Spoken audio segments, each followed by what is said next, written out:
All right, good evening. I will call to order the Provo City Planning Commission hearing for June 27th, 2018. Before we start this evening, we have a total of 6 items we'll be hearing. There were 7. Item 6 has been continued.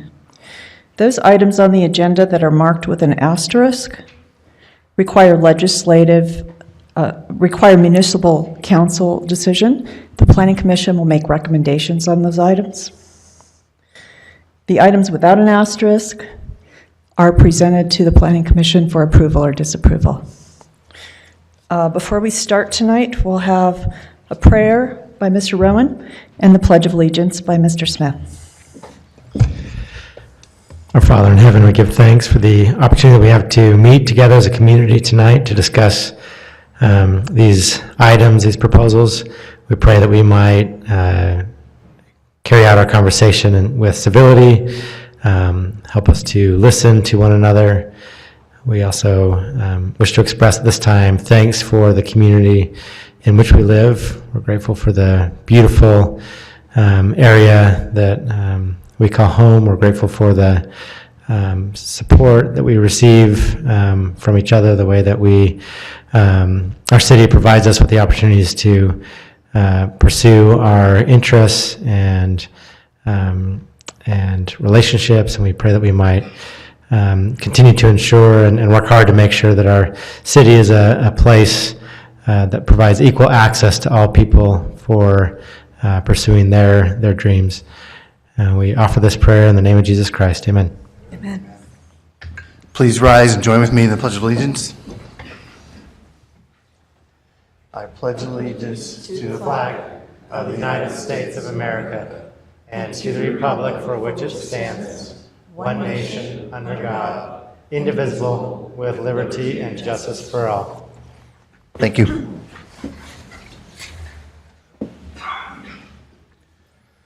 All right, and I would like the commissioners to state their name and whether they have a conflict of interest with any items on the agenda this evening, starting with Mr. Smith.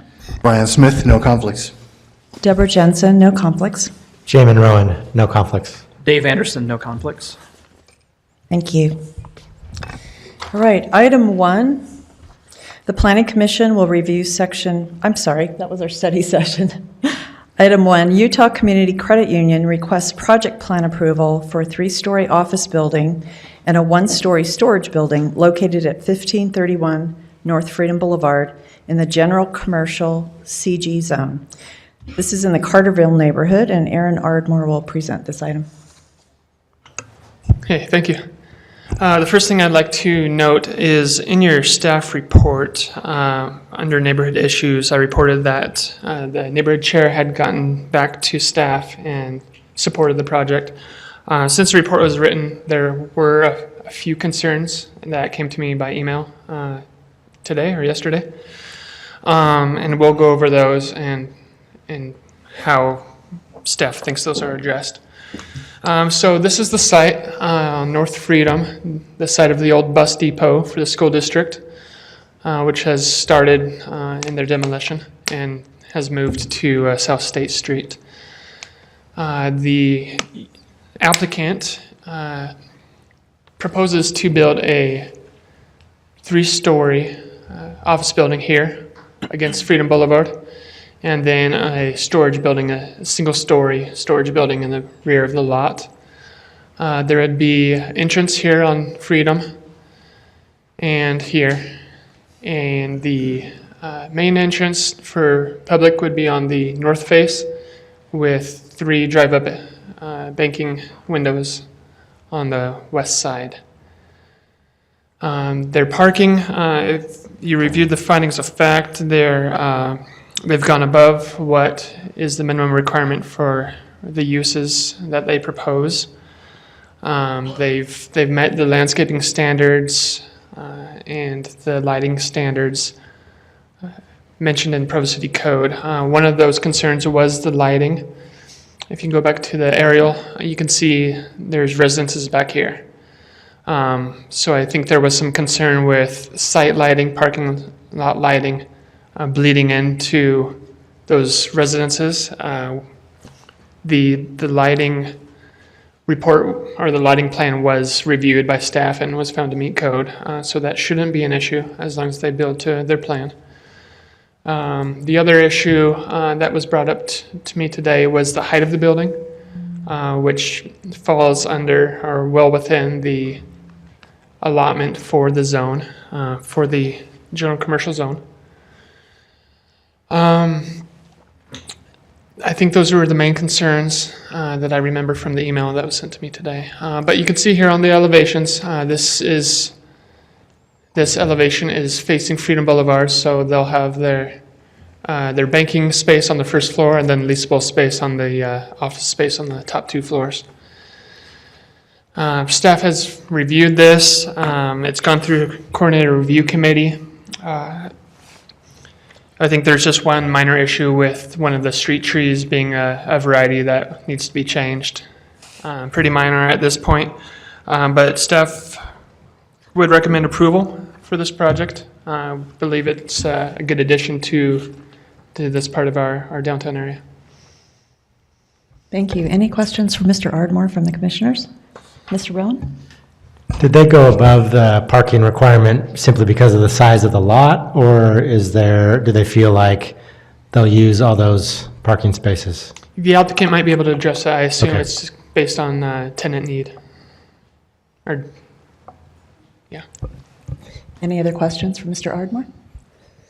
If not, I'd like to ask the applicant to come forward and present his project. Good evening, I'm Bruce Fallon with WPA Architecture representing the facilities manager is in a board meeting that he was hoping to get through with. There we go. Hoping to get through with in order to be here, and he just texted me and says we're halfway there. So we apologize that he couldn't be here. I'm just here to answer any questions. I can answer the question on parking. Really, it was a matter of just what was available on the lot. I don't know that there's a huge tenant need at this point, but they felt like it was appropriate for them. They did a couple of things parking-wise different. Their parking stalls are bigger than what's required. Their backup aisles are also bigger to accommodate larger vehicles that we tend to drive here in our community. And so those are the basics there. So any other questions? I don't know if that answered your question, Mr. Rowan. It did. Yeah, I mean, just looking at it, that's a whole lot of parking just on the site. And I don't love, seeing that much of a site being used by parking. But I don't, it certainly meets code and not much that I can do. Just a personal preference. Yeah, sure. I do have a question, if that's all right, and that's the east elevation, and you might not know this, but landscaping, I love to see all that sea of parking kind of hidden with a berm or something like that. I don't know if anything like that is planned. There wasn't any kind of berm that Okay. we've had planned there. I mean, it's fully landscaped along that east. Sidewalk, grass, trees, and Right. One of the things that's unique to this location is that because of the transmission line going through there, we're actually further away than what what we're allowed to do or required to do. And so we actually have more landscaping along that eastern side because of that. So yeah, it looks like most of the parking is shifted out to the west Correct. and north. Yeah, that is good. Any other questions for Mr. Fallon? If not, thank you. thank you. Are there any neighborhood chairs present who would like to speak to this item? If not, are there any members of the community who would like to speak to this item? If not, I will turn it back over to the commissioners for further discussion or a motion. I think I'm ready to make a motion.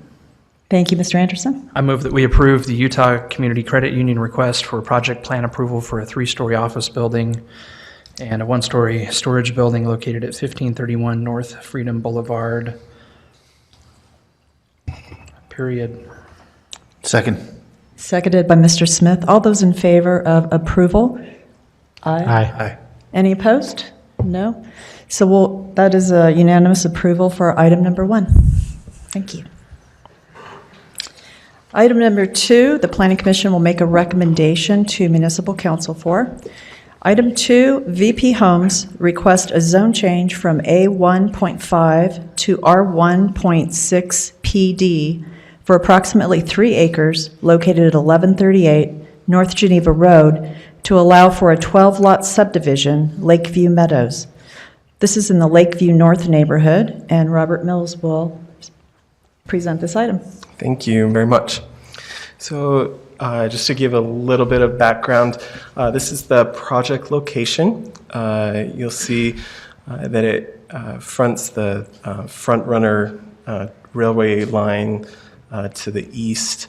And then to the north is the Homestead twin home development plan that you folks saw a couple years ago, which received a similar type of zoning.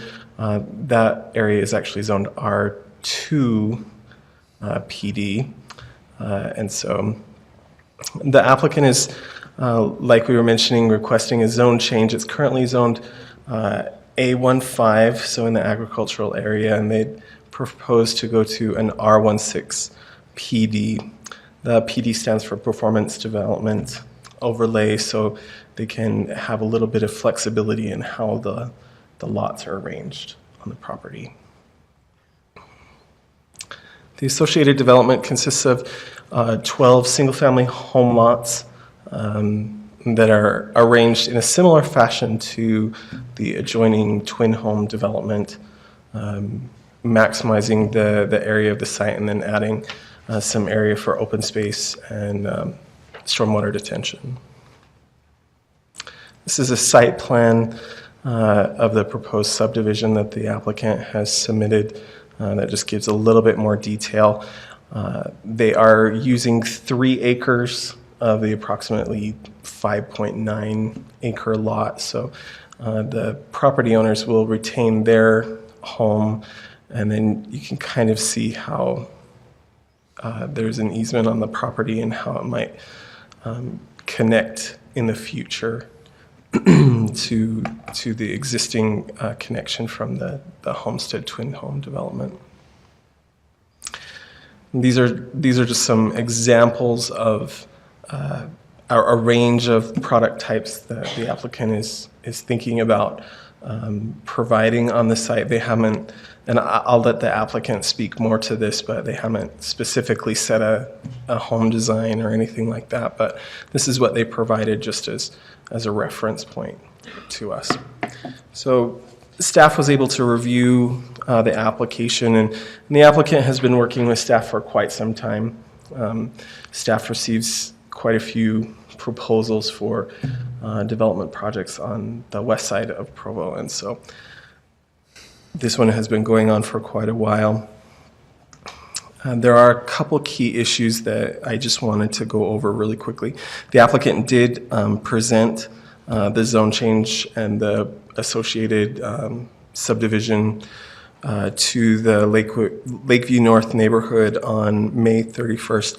I saw that the neighborhood chair is here. I'm sure she'll speak to that as well. But the majority of the neighbors were concerned regarding the density at first, but then seemed to support the project as more information was gathered. As most of you are aware, and most people are aware, there are some outstanding sewer connection issues on the west side of Provo that have not yet been resolved. We are, as a department, we are unsure of the amount of allocations for sewer connections that are available, and that data is still being processed. Another ongoing debate, you all are aware of the fact that the west side, the west side neighborhood plan is currently in process. In the current copy of the general plan, there's a stipulation of a requirement of no more than 4 units to the acre as far as the density is concerned. During this process, some questions have arisen regarding the interpretation of that, whether that should mean 4 units to the gross area or 4 units to the net areas. And the actual outcome as far as the density to that is quite different between those two. That's an issue that still has not been resolved. That neighborhood plan is ongoing still. We're moving forward, but those issues are still present. For those reasons, staff felt that the timing of this request is not appropriate, and we would hope that those issues could be resolved to a more satisfactory state before, really delving into whether this project is approvable or not. So our recommendation at this time was to recommend that this item be continued to a future date until those items are resolved. In speaking with the applicant, we understand that there's a desire to move forward. We understand that, there are a lot of things that they'd like to be able to be working on and things like that. And those types of decisions really need to be resolved with the city council. And so if the applicant, chooses to have a desire to move on from this point, our recommendation to the Planning Commission would be to forward a recommendation of denial to the city council. And then the applicant can have a similar discussion with the city council and who's the ultimate decision maker in this case. But that's kind of all I have, but I'm happy to answer any questions. Commissioners, any questions? Mr. Smith? Yeah, the questions that you probably don't have answers for, and nobody likes to hear, but we've heard that this study was going to be done or started. I can't remember whether it was supposed to be done or started last October or sometime in the fall, and here we are in June, and we still don't know how many connections we still have left to use. We're waiting on the West Side Master Plan. I'm not inclined to let me put it this way. I think the best way to push things to go a little quicker is to start approving houses and not have sewer connections, and so get it done. Do we have a date? Do we have a timeline? Do we have a time frame of when we're supposed to have the numbers back? Because we can keep kicking things down the road until, but what's the until? I'm going to put him on the spot. Mr. Day is here from our Public Works Department, and he, I'm sure, has much better answers than I do. Mr. Day? David Day with Provo City Public Works. They've actually been doing all the sampling of flow data on the west side all fall and winter and spring, and they'll conclude with their meters on, I think July 9th will be when they pull the meters out, and they'll be able to analyze that data. We're thinking probably the first council meeting in July, I think, is the 10th, so it may be the second council meeting in July where they will present that data to the city council, and then we'll have a better feel for when how that's all going to, all those numbers, how much flow we have, how many additional connections we currently have without building more infrastructure. So Okay. Thank you. it's a couple weeks out. And Yeah, that makes making a continuance of this less, kicking the can down the road. If we're talking 6 months, a year, or we don't know, I just hate doing that over and over again. yeah, and there's a lot of real difficult decisions after we have the data too, because sewer treatment plant issues, other capacity issues, but a lot of those fall on the city council to decide on, and then give us direction of where to head, and then we can give better answers for developments like this. Well, and just as a note, when we do get numbers of connections available, there's a lot of people lined up in the queue already that want to jump on development. So I think they'll fill up pretty fast. Yeah. Thank you. Okay. Commissioners, any other questions for Mr. Day or staff? I'm holding my peace for a minute longer, I think. So. Thank you. Right, I would like to invite the applicant to come forward to present his project. And please state your name for the record. My name is Ty Vrains, and I am with VP Homes. It is a complicated situation that we're in, and I think the two main issues that have been pointed out here is the sewer connections and the interpretation of density and how that's determined based on gross acreage or net acreage. With the sewer connections, I understand that that's something that requires more data. It's in the middle of it, and I think I want to put that to the side for a moment and probably focus on how we interpret density and just give you my perspective. When we began pursuing this property, which was almost a year ago now, and we started to go through our conceptual designs and negotiations with the property owner, at that point, there was never any discussion concerning how density was going to be interpreted. It was as is pointed in the staff report, the Southwest Area Policy Number 2 of the General Plan, aggregate gross density. And in my experience with about 24 municipalities across the state, every time that I've come in for a preliminary discussion concerning a parcel, it has always been assumed that it is gross acreage. It has not ever been assumed otherwise. And I would venture to say that that's how it's been in Provo for the past however many decades. And I understand that at this point, there's some discussion about it, and the community is concerned and has some questions. So that, I will say right now, is totally fine. Whatever the neighborhood wants to do and whatever the municipal council decides on is completely their prerogative. It's within their rights, and that is okay. The concern that I have as a developer who has been pursuing this for a while and who is at this point is it seems that it's kind of moving the goalpost on us, so to speak. And to make a change in the middle of an application would seem extremely unfair, and that's my concern. It's unfair to the developer, it's unfair to the landowner.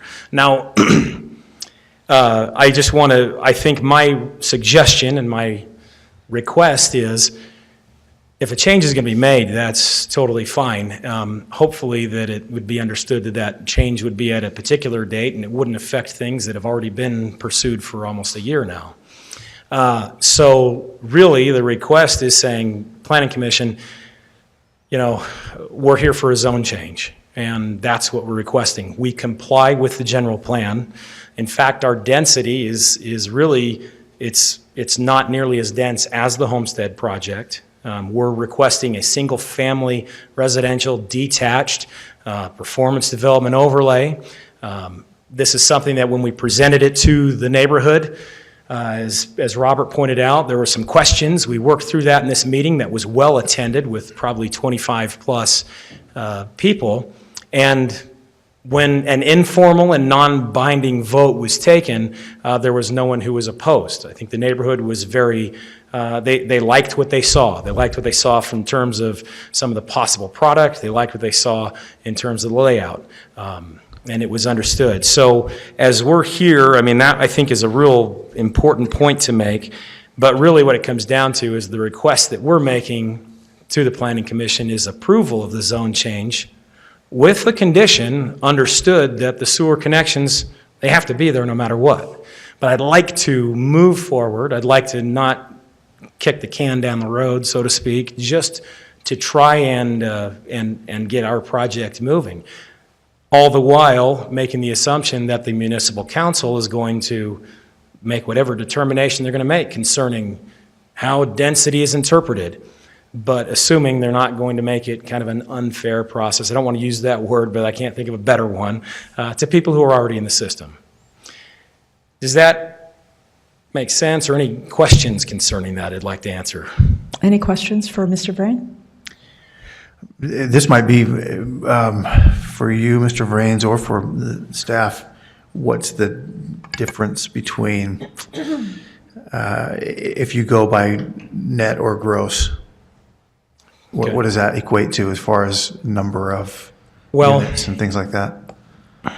Here's what I would say. So when I approach it, we wouldn't even know what the answer to that is until we until we first go through a fairly intricate design process with the engineer, and then say, okay, well, here's our streets, here's what we consider, and not knowing what truly is included in that or not, assuming it's streets and probably park strip and sidewalk. we're talking about a significant change, which would truly make the project not viable at that point without further negotiation with the landowner, which we know they don't want to do as well. We're talking a difference from 12 lots to, could be 8 lots, could be 7 lots, maybe it's 9 lots, but it would be a pretty significant impact that challenges the project's viability at that point. Thank you. That's consistent with our calculation too. It would take it down to about 8. Thanks. Thank you. Any other questions for Mr. Vrain from the commissioners? If not, thank you. Okay.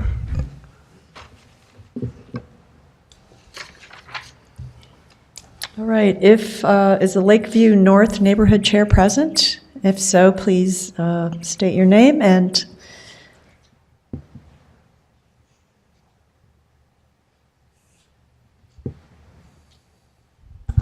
Beth Alligood, Lakeview North Neighborhood Chair. As Ty explained, we had a meeting about this on May 31st. We had about between 20 and 25 attend. Those who were part of the neighborhood, we took a vote on it. 15 of them were in approval. One was iffy, but her concern was the density question that has just been arising and arising and arising and arising. But considering some of the other projects that we've seen come through the neighborhood lately, this has been very favorable. We like the fact that the housing sizes were from small to a little bit larger to accommodate larger families. When I did a neighborhood email and a Facebook poll, we didn't really get any negative responses on this, which I was really, really happy for to hear. I think it's very consistent with the twin homes coming back to a little bit more family homes, kind of gives a variety in the neighborhood. Brian, I do not want my toilets backing up. No, let's not approve housing until we know what's going on. I would, though, say recommending approval based on development through the connections that we have left. I'm hoping to convince people of is that as we know how many connections are left, do a not a pool, but say you have 100 connections per year and you can only apply for 10 to 15 of those connections, and you can only apply once during the year. Those are kind of the things that I'm thinking of, just to get something going without completely denying everything still. So just food for thought. Any questions for me? So as someone who's involved in, if I'm remembering correctly, maybe you're not involved in the ongoing debate about the interpretation in the West Side Plan. I'm part of the steering committee. Yeah, how do you weigh in on that concern that staff has raised? The density, like aggregate gross versus Yeah, net? I mean, do you feel like that should hold the project up, as staff is suggesting, or as someone who's part of that plan and the neighborhood chair, do you feel, okay, do you buy the applicant's argument about kind of being grandfathered in at this point to what it's I'm not necessarily buying the grandfathered in argument, but I understand the aggregate gross versus net. What I like about the master plan is, and I've asked this question before about density. Are we talking about a project? Are we talking about an area? Are we talking about a neighborhood? Are we talking, what is the size of the density we're talking about? In the master plan, one of the things I advocated for was to densify a lot in one particular area so that we can have a variety of openness in other areas. So Lakeview North doesn't have a specific master plan to it right now, but I'm hoping that as the Southwest Area Plan finishes, we can apply many of those concepts to Lakeview North and then have a master plan for those areas that are left. So those areas that are appropriate for higher density, that might have townhomes or twin homes in them, and then have larger lots elsewhere in the whole neighborhood, not just in one project. That's kind of my feelings. People may not like that, or I don't know. Okay, thanks. Thanks. Thank you, Ms. Allgood. Are there any other neighborhood chairs present who would like to speak to item 2? If not, are there any members of the public who would like to speak to this item? And please state your name for the record. My name is Dave Bukers. I'm the property owner. Anyway, a couple of issues I wanted to mention. One, Ty was going to mention, but he didn't bring it up, but he's talked to us quite a bit. If you notice on the plan, there is an area designated for a retention pond that my understanding from what I've heard is that that is supposed to be required for all developments in the area, and apparently got overlooked for the homestead development because they don't have such a thing. And so he's included that pond, and they came to us, and we agreed to cooperate that they could, to allow them right of way or whatever to connect homesteads storm drainage up to that retention pond to help that out, just as a plus for the development. And then on the net versus gross density, I've got considerable technical training, and when in this issue, or when we got involved in this development or potential development, it was the first time I had heard of the idea of net density, and in researching it, the only application for net density that I could find was specifically in residential planning. The rest of the world, when you're talking density, it equates to what you're calling gross density, in that you take the entirety of an object and you're measuring its mass and its volume, and you get its density. An example I mentioned to Beth was, it doesn't really make sense to say, what's the density of raisin bread without the raisins? That's So my interpretation of that would be that unless you're specifically stating, explicitly stating net density, most people would understand gross. If you just say density, you would be understood as meaning gross density, or meaning what you interpret or what you're calling gross density. So anyway, just my 2 cents. Any other questions for me No. as a property owner there? Okay. Thank you, Mr. Buecher. Thank you. Are there any other members of the public who would like to speak to this item? Please state your name for the record. I'm Eldon Packer. I'm a resident in the area, just a little bit south of this location. I'd just like to call attention to a couple of issues. It's your infrastructure in the area to be able to handle such a development. I work with the irrigation company too in that area, and one of the biggest things that I've dealt with your public works is the fact that there's no storm water in that area. There's also a large issue because of the railroad tracks and other things that preclude some of the drainage out of that area. And until there's some significant changes west of that location, you're going to have a hard time to take some of that water out of that area. And so putting more houses in and other things is going to be detrimental until we get that figured out. Also, we've had a significant reduction in our water pressure and other things lately, which, is very concerning. It goes back to the fact of infrastructure. We're also taking, as an irrigation company, some of the storm water from 820 North in that area that actually comes from this area along the railroad tracks, and then ultimately ends up at 820 North and then down to 600 North before it finally goes back into the city system. And so my concern is just that we look at the infrastructure, make sure that as we are developing, that we are taking the time necessary to make sure the infrastructure is there before we can let it go in. That's all. Thanks. Thank you, Mr. Packer. Are there any other members of the community who would like to speak to this item?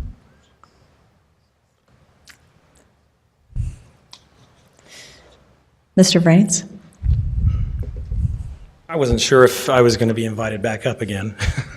A couple of the points I want to make is, and this gentleman is absolutely correct, the infrastructure that's in place right now, especially as it pertains to storm drain, is inadequate. the Homestead project, and we've had a lot of discussions with Public Works concerning this. Homestead project never had a detention basin installed, and so what it was is everything sheet flowed, surface flowed directly into the storm drain system, which did not allow for no detention of the water, no reduction in how that filled and how it took place. So in extensive discussions with Public Works, we actually have redesigned the storm drain to not only allow for our development within development standards, but we've also reduced the CFM that's being placed into the storm drain because of how we've detained it now. So our storage has increased, which then, it took up some space on our site, but it was a necessary part of moving this project forward. That's something that we had to get through that hurdle with Public Works, and we've spent time and quite a bit of money on that to do that at this point. And I know that may not necessarily have a lot of bearing here in this decision, but boy, it means something to us. So that being the case, we have addressed that, and we've actually found a better solution than what is currently being put into the storm drain system today. And Mr. Buchers pointed out really well when he talked about if it wasn't explicitly stated as net acreage, then it's very likely assumed to be gross acreage. And my question, and I don't know if Robert, if you could answer this or not, but really at this point I say, when is the last time that a project was approved in Provo based on net acreage? And that's how density was determined. Is there an answer for that? I don't remember one approved on net acreage, but nor do I remember one that's been approved on gross acreage. They've been somewhere between the two. And the caution I would give the Planning Commission about using some kind of grandfathering rationale is that we have in our queue approval process probably a couple hundred more lots, hoping to get some level of approval. And if the Planning Commission were to say and the City Council were to agree that you should be grandfathered under the current language of the general plan to determine your density, the owners of those 200 other lots are going to be in front of you making that same discussion, that same argument. And I think that could be problematic. I would say in response to that, and I think what you're pointing out is a concern, and yet I think those other 200 projects have all been assuming what we've been assuming since day one, which is density is based on gross acreage. And although I understand the concern, and I think now is the time to address it, right? It's come up in the neighborhood discussion. This is a time to have the discussion, make a decision, and move forward. I would come back to the point that I made earlier that it does seem unfair to those of us that have been from day one not considering and nor been told to consider net acreage as the way we determine our density. And so I know that we have varying sides and points of view, but mine is that gosh, it seems like once again we're kind of moving the goalposts. Any other questions? Yes. Mr. Rowan? So the staff has recommended a couple of different options. Their first recommendation is to continue. If you wanted to, if your preference was to take this conversation to the municipal council as soon as possible, to recommend denial. I mean, do you have a preference? Obviously, you'd prefer a recommendation of approval, but of those two options, I mean, what would be most appealing to you at this point? Well, the most appealing option would recommend approval. Right, that's what I said. I know. So of those two options that they've recommended, which one is most appealing to you? Either continue or deny. Right. So correct me if I'm wrong, Robert, but if we continue, that does not go to municipal council. Is that correct? That's correct. I would personally like to have an opportunity in front of the municipal council to state our position and to explain. Now, Robert, you may look out for my overambition and tell me that that may not be the best thing to do. I would just make the observation as well that the municipal council has those same options as well. That if the municipal council felt that it would be better to continue, they have that option as well. So whether it goes forward here or goes forward there. But the risk of going forward with a recommendation of denial, let's say the municipal council chooses not to continue but chooses to deny instead, would just be that The application, they would have to start all over the decision again. has been made. And if they wanted to reapply, pay the fees to do that, go through the whole process again. Correct. Any other questions for Mr. Vrain? Mr. Smith? Not a question, but I will make one note, and there has been a precedent set. We have continued and maybe even denied other projects, not based on the net versus gross, but based on the sewer information. So you're not the first person that this will have happened to. There are other people ahead of you that have the same things happen. And so that precedent exists already. So it makes it easier in my mind, as much as I hate to do it, to continue this until that data comes forward and we can actually move forward with some good information. I don't really relish waiting for the West Side plan. I think we can still move forward without that. We've got elements of it in place, but the sewer is absolutely necessary. And the net versus gross thing seems, I'll be frank and honest, it seems silly to me. We've got hundreds and hundreds of houses that have been built in Provo, and what have we used for that? What's the measuring stick there? And use the same thing and move forward. So I don't understand what this whole thing is about. I think it could be worked out outside of this arena, and should be. So, yeah, I think that I would do the same thing. I mean, yeah, I'll hold till we bring it back. Yeah, that's it.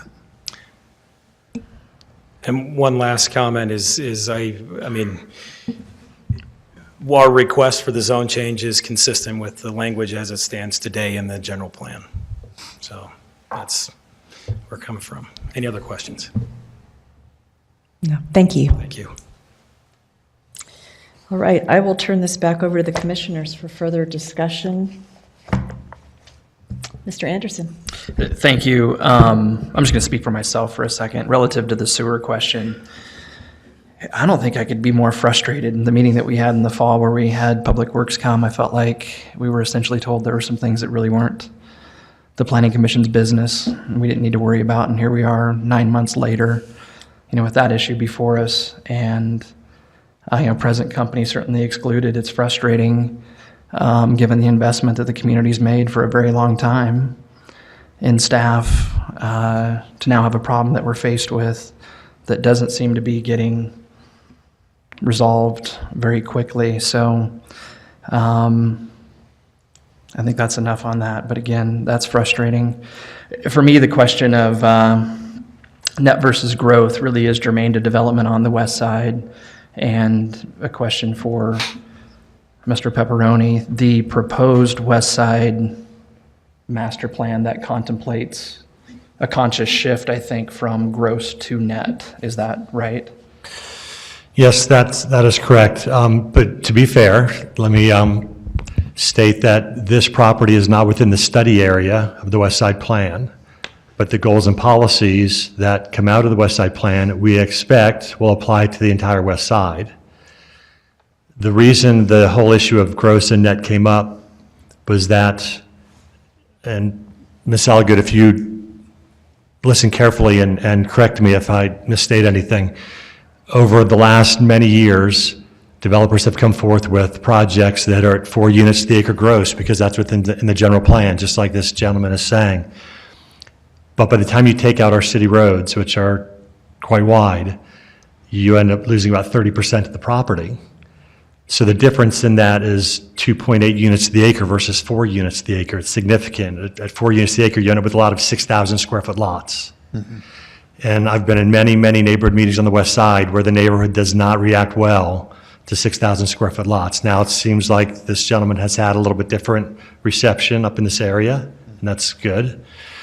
But it's that we felt like as staff, we were setting developers up for an exercise in frustration, and we were making the residents angry because we kept sending the developers out to neighborhood meetings with these subdivision plans with primarily 6,000 square foot lots. And over and over again, the residents were saying, we told you in the last 5, we don't like this. Why do you keep sending these developers to us with these plans? That's what spurred the discussion of gross versus net. What that equals in reality is the difference between a lot of 6,000 square foot lots and a lot of 10,000 square foot lots. And when people hear 4 units to the acre, that's what they imagine is 10,000 square foot lots. That's what they're going to get. So that's what has caused this whole thing to come up in more recent months than your application, and that's why it has come to a head. I appreciate that, and just to be clear, with respect to this proposal, I could care less about net or gross. But at the same time, I don't want to sound like I'm speaking out of both sides of my mouth, because I do think the predominant land use going forward on the west side should be single-family detached homes on lots that are bigger than 6,000 square feet, maybe more like a net 4 unit to the acre kind of a density. In this case, you're between Geneva Road, a railroad track, and you could probably hit I-15 with a rock next to attached housing. So just to speak to the merit of this situation, what's before us tonight, it seems like, and it seems like the neighborhood views it this way, this is a great option, and I'm certainly inclined to recommend that the zoning be approved for this number of units on this property, and Public Works and City Council can deal with the sewer issue, and frankly, I think that's probably where that belongs anyway. Just one question relative to space between buildings, 5 feet, a little more maybe, not much. Actually, the PD ordinance requires 15. 15, okay. So what you're seeing there is not a This is a building. prospective This building is a- envelope This that is a somebody could put. perspective of where the building could. But they couldn't necessarily, every envelope couldn't be maxed out. Yeah, so it still has to follow the regulations and the design prescriptions that are in the PD ordinance, but this is just where the lots themselves would be designated. Okay, thanks.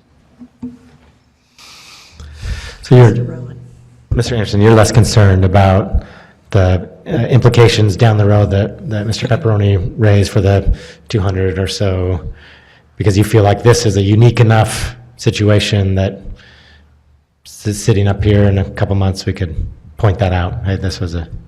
If we looked at 200 units, again, between these kind of transportation facilities, adjacent to attached housing and that sort of thing, I think I'd be inclined to look at it in the same context. I don't think that's the case. Yeah. So yeah, I think we could draw a distinct line between the two and have separate reasoning, and look at each differently. Mr. Smith? Looking at it from that perspective, if you look at the map, just this picture alone, I like if you're talking about a diversity of density within a neighborhood, which I love, you've got, it looks like R110, maybe R18 on the north, and then you've got attached townhomes, and then you've got R16. It seems like a good mix of things. They're 10? Okay. So to me, it fits. Just like Dave's saying, to me, it works. And if you take things piecemeal and look at them, then yeah, I think I'm in favor of this as it stands as well. And you know what I'm going to say about street sizes.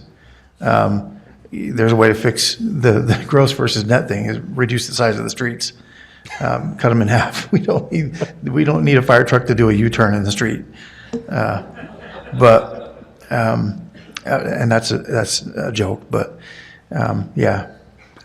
I think, and also speaking out of both sides of my mouth, because I did say that precedent says that we have continued or denied things based on the data coming back from the sewer. But in this case, maybe that does reside with the council and Public Works. And I'm inclined to approve this as well if that were not an issue, if we knew. So, I don't know. I'm torn. Yeah, I will add that my only concern is the issue of sewer. We've been, as Dave mentioned, we've been kind of talking around that issue for quite a while. I understand studies take a long time, And I appreciate the light you were able to shed on that process for us, but it sounds like we're still quite a ways out from having a final decision so that some of these projects can move forward. I'm pretty sure there's going to be 12 connections available. Maybe just, though, I don't know. And I would just add, again, consider that these are legislative items that are considered on an individual basis. And all of those things, timing, specific sites, situations, and everything like that, those are the things that the city council should take into consideration. Mr. Rowan? I'll just add, I don't know if this sways, anything about what we decide on this particular project, but I'm just not that swayed by the kind of the need to, I understand the individual applicants need to get things going. As a city, I think our job is to do what's best for the city and operate on the city's time schedule. Again, I understand that's frustrating, but I'm just not persuaded by I just really want to get moving on this. I've been at this for a year now. I really don't care, that much as a city. I want to make sure that, we don't capitulate to the timeline of developers when we need to make sure that we do things right as a city. Same thing with moving the goalposts. Again, I understand that feels very unfair to the applicant. Again, I'm totally unpersuaded by that. We move the goalposts all the time. I mean, that's, as our city changes and evolves, that's what we do. We move goalposts. And so I understand in this particular moment, the applicant feels the crunch of that. But again, I'm just not persuaded by either of those arguments that the applicants made. Further discussion by the commissioners? And for this item, we'll be making a recommendation to municipal council. Motion?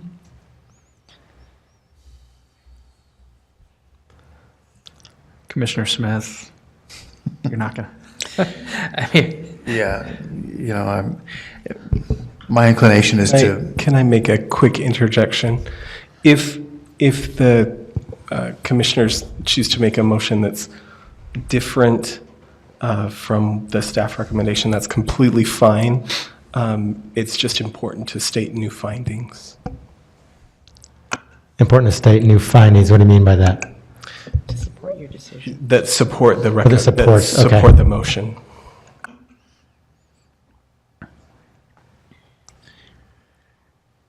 I'll take a stab at it. I'm going to go ahead and recommend that the city council approve the VP Homes request for a zone change from A15 to R16 PD for approximately 3 acres located at 1138 North Geneva Road, based on the following findings: that Public Works is well underway on a study to analyze the anticipated sewer availability at the subject property, and that I believe there will be 12 sewer connections available. Finding number 2, that the proposed development with 12 single-family detached homes on a 3-acre parcel adjacent to a twin home development and the front runner rail line in close proximity to Geneva Road and Interstate 15 is an ideal land use for the subject property. And lastly, based on the recommendation of the neighborhood chair, that the proposed zone change be approved. Motion by Mr. Anderson. Do we have a second? Second. Seconded by Mr. Smith. All those in favor of forwarding a positive recommendation to municipal council? Aye. Aye. Those opposed? Aye. Aye. So we have 2 opposed and 2 in support. That means it doesn't carry. Right. Motion fails. So I'll make another motion if I can. I'd make a motion that we continue item number 2 until a time when we have the number of connections and can move forward with that. Motion by Mr. Smith. Do we have a second? I'll second the motion. With discussion, maybe. Would it be appropriate to continue it to a date specific, and with the understanding that we are maybe 2 weeks, 3 weeks away from having some additional information from Public Works?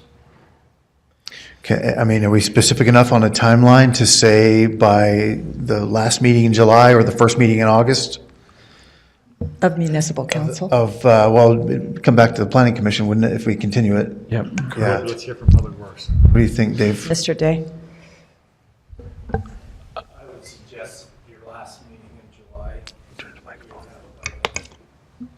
So if we say it comes back to the planning commission in the last meeting in July, Which is 25th.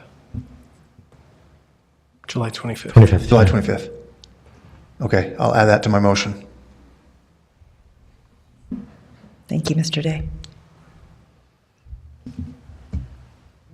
Do we have a second for Mr. Smith's motion? I think Dave Yes, did. He made the the amendment, thank you. All those in favor of a continuance until July 25th? Aye. Aye. Any opposed? Okay, we will forward a recommendation for continuance to hear this item again, July 25th, Planning Commission hearing. We need a quorum that day. It's the day after Pioneer Day. Yeah, we need more than 4. Right. Item 3, Russell Bishop requests conditional use approval for SLU number 8224, animal kennels, animal boarding, breeding, training, and grooming excluding large animals, located at 505 East 1860 South in the Planned Industrial Commercial PIC Zone. This is in the East Bay neighborhood. And Robert Mills will again present this item. Thank you. So, Commissioners, just to kind of give a 300-foot level view for just a moment, this is a conditional use permit, which are permitted uses in the zone that, as long as they meet some very specific and albeit very generous specifications of chapter or section 1402.040 of our code, they're allowed in the zone. If there are specific impacts, then we can condition and apply conditions, which we'll go over in this, but just to kind of give that general overview to start out. So as mentioned, this is a request to allow an animal facility in the Sterling Square performance development. This is the location, you can see 1860 South is to the south of this property. The city's sewer treatment facility is to the north. The golf course is further to the south. So kind of in that industrial commercial area over by the former Novell building, kind of thing like that. So this is the specific building that the applicant is proposing this use in. And then this is a floor plan of their specific area. And just to kind of go over a little bit of what they're intending to do, dog training is the primary purpose of their business. And then they offer kenneling and grooming, things like that. And also the applicant has a desire for breeding specific types of dogs, mostly for service animal use and also for private use as well. But that's kind of the intention of the applicant. This property was developed as a planned industrial area with office industrial uses in the mid-1990s and is operating like that. In your staff report, it says that there were no neighborhood concerns That has changed a little bit, and we'll go over that.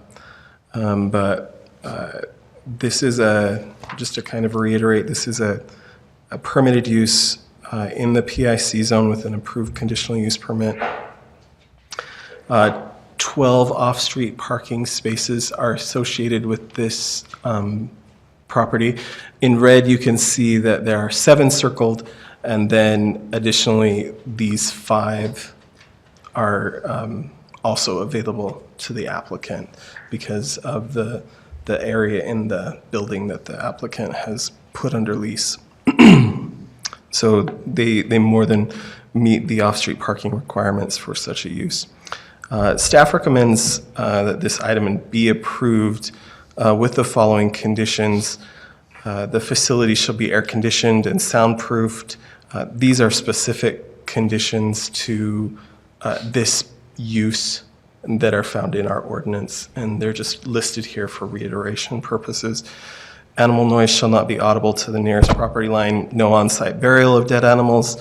That would definite no on-site burial of dead animals.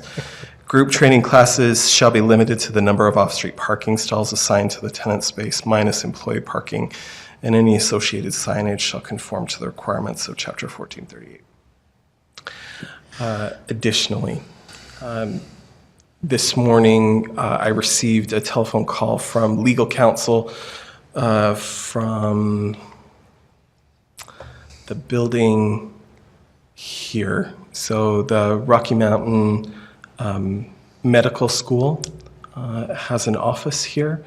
I received, like I said, a call from them with a reference to some specific CCNRs for this property.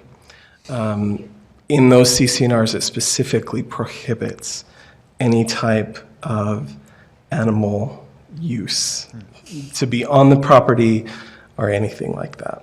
I had a chance to talk with the attorney a little bit. From the city's perspective, a CCNR is not a city enforceable regulation. That was my question, yeah. That's not an adopted ordinance, and we can only enforce ordinances that are specifically adopted for our city. That doesn't mean that they can do what they want to do. It just means that our level of regulation is only to what is specifically adopted in our code. So that's why our recommendation is for approval.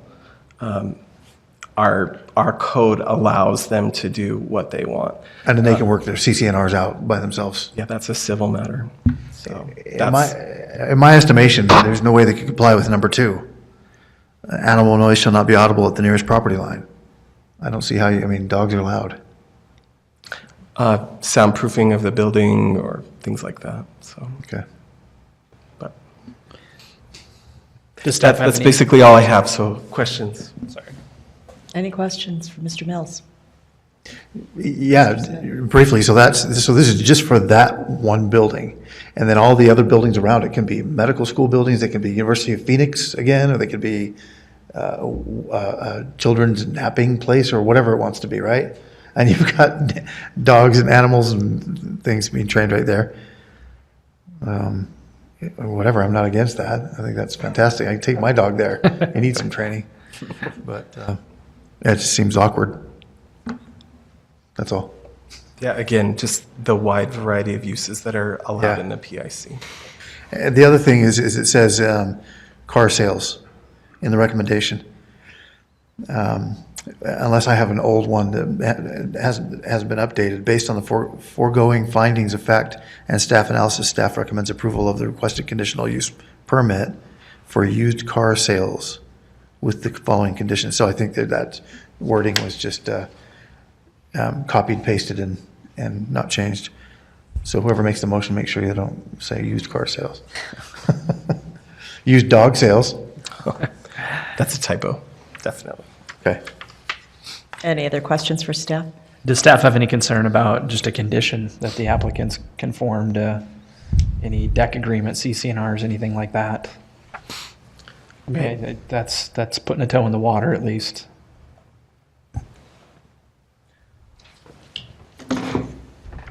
I don't think we should say anything that sounds like we're trying to enforce a private contract.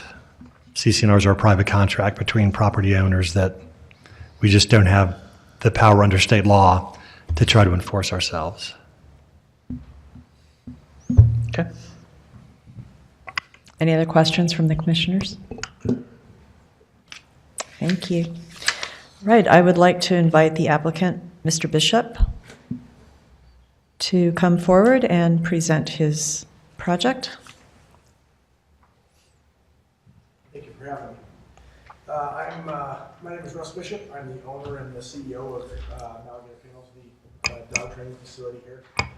I'm obviously here to answer any questions that you might have. I'll give you a little background on me. The microphone's not working up here. Let's see. Oh, wait.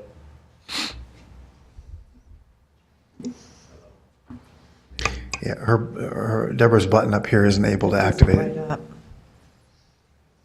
Yes, there we go. Good. And just to be clear, we do not intend to sell used vehicles. So, anyways, we're a dog training company. I got my start in 2014, which was when we opened. We originated out of Spanish Fork, which was where I resided at the time. I got my training to be a dog trainer as a police canine officer for the city of American Fork. I did that for 4 years before doing this privately. I had every intention of doing this as a retirement after I hit my 20, but business kind of took off and I had to make a choice. So I chose to play with dogs instead of chase bad guys. Our intentions obviously are to do things like dog training, boarding for when people are away and they need a place for their dogs to go. Our primary emphasis of operation is training. We do personal training, one-on-one training, as well as we do group classes. Group classes are primarily held in the evenings, so 5:30 and after. The reason we are seeking an indoor facility is for the AC. As you can imagine, training in 100-degree weather like today is not too fun, as well as the wintertime. The building itself is AC and heated, which was a big thing for us. So we're looking for a little place to be able to hold our classes and stuff all year long, because currently right now during the entire winter months we can't hold any classes. So I'm available for any questions you might have.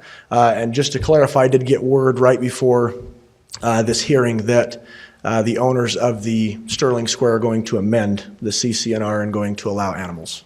So they will have that by Monday. Any questions for Mr. Bishop? Mr. Smith? I know that Park Animal Hospital does boarding, and they have some outdoor boarding for the dogs. And even if it's not outdoor boarding, they have some outdoor play and run area. I don't see a lot there with the dogs. When you're boarding dogs, they've got to go out, they've got to be walked and things like that.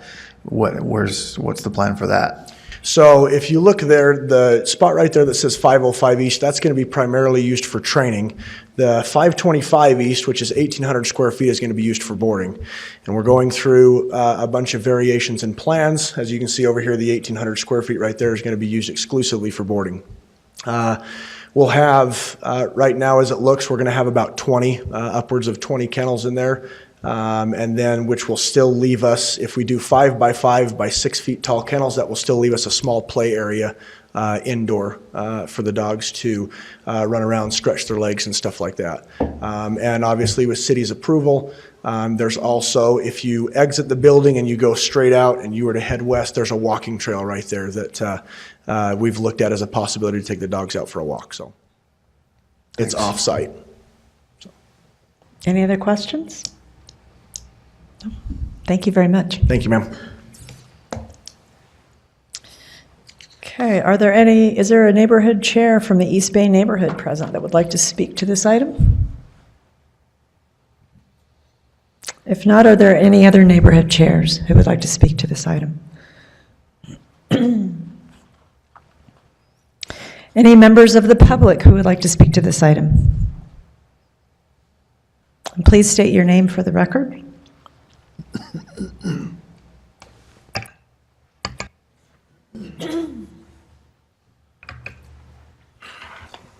My name is Greg Simonson, and I'm the counsel Mr. Mills spoke to today on the phone. And I appreciate your time and hearing us. Could we go back to the slide that has the buildings on it? There we go. Okay, so our tenant in this building is Rocky Mountain University of Healthcare Professions. And they really like it quiet. They have graduate level students studying inside there. And that's our main concern. We got nothing against dogs. In fact, I like to see well-trained dogs, but the owners, I don't know what's going to happen in the future. Some reference was made about some change. I don't know how legally it could get changed that quickly. But as it stands right now, first of all, what the zoning ordinance says is that the purpose of this zone is for the integration of compatible land uses. The planned industrial commercial zone is intended to provide an exclusive environment for the establishment of quality research laboratories, non-polluting light manufacturing units or uses, commercial uses, and professional office uses in a park-type setting. Now, I understand that the city cannot be in the business of enforcing private covenants. Okay, I get that, I understand that. But where I think that you can use this language is as testimony of how the owners, as of right now, feel about animals being compatible with the uses there. Here's the specific language. No pets or animals, that's the heading. No pets or animals of any kind or nature whatsoever shall be permitted in any unit in the common areas or any other part of the project.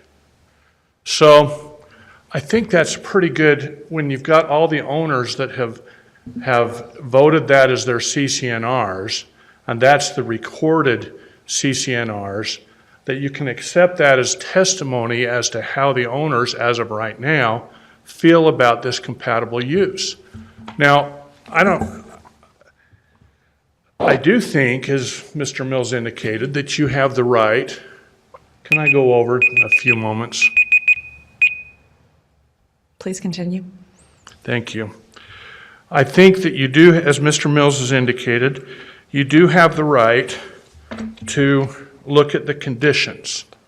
And one of the conditions is that there will be no animal noises beyond the edge of the property. Well, in this case, the edge of the property is the building. And so once you walk out to start exercising the animal, you're already off the property. Another condition is that you may have the right to be exercising two animals on a leash. And that's where our concern is. Once you take the dog out, and once they start barking, you're in immediate violation of the conditions that are here.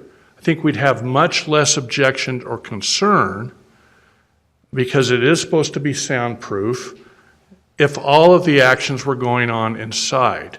But it's those two conditions that cause us concern, because we just don't, I think this is a plan for failure of those two conditions. What we would urge you to do is make it a condition that all of the boarding, all of the exercise, and everything like that take place inside, because they're going to be in violation of the conditions first time they step out and the first time a dog barks. Do you have any questions? Thank you. Thank you very much. Just to clarify real quick, so you are from the Rocky Mountain Medical? We are I represent, we've been in contact with them. I represent the owners of the building that lease to Rocky Mountain Medical. Thank you. Thank you, sir. Thank you.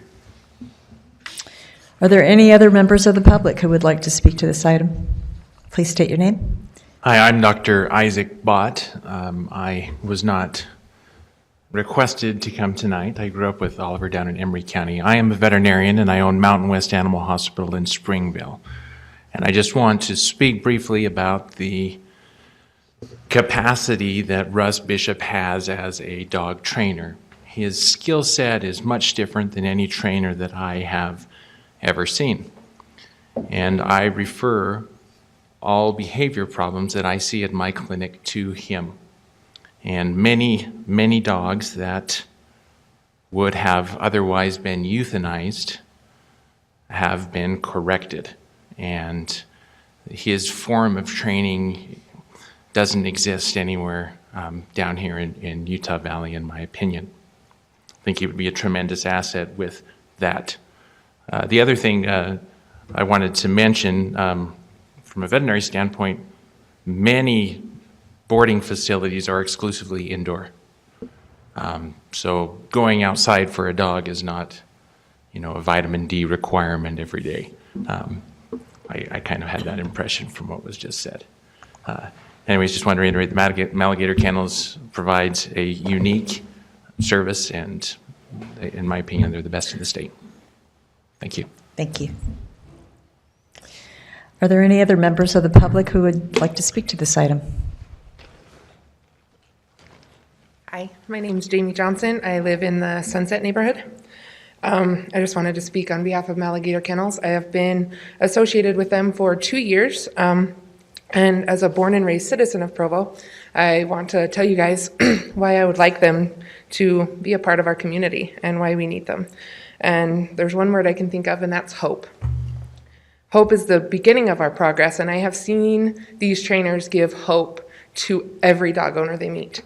They instill this hope, and then they work with you to progress and follow through and see where their training can lead you. And they not only help your dog, they teach you. They teach you to be more responsible, more confident as a dog owner, so you can take what you've learned out into the community and better it for other dog owners as well. I trained my dog at a national chain before finding Maligator Kennels, and the difference is astounding. I went from being a bystander, being talked at about my dog, to an active participant in his training. And I have learned so much, and I will never be able to repay that.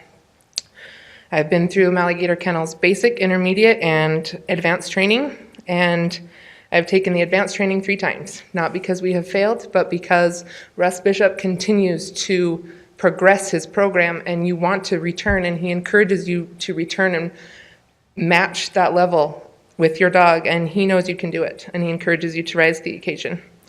My dog Harley and I have also been through the therapy dog program and training that Maligator Kennels offers, and we have been working therapy dog team since 2017.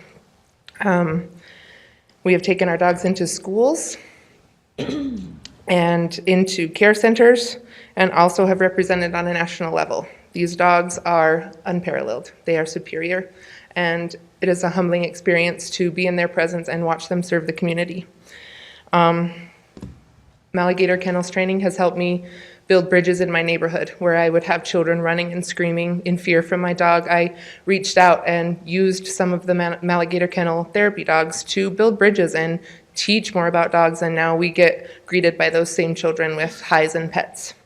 I would love to see this company come to Provo and give us their hope and their knowledge and their community and the things I've seen them build and witness. I would love to see come here. Thank you. Thank you. Are there any other members of the community who would like to speak to this item? I have one to read in, if that's okay. Mr. Mills.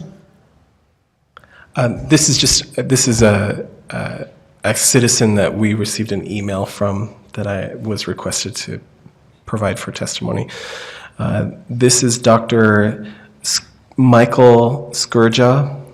He is the Executive Vice President of Operations for Rocky Mountain University. Quote, Rocky Mountain University of Health Professionals currently leases 561 East, 1860 South, which is located in the Sterling Square complex.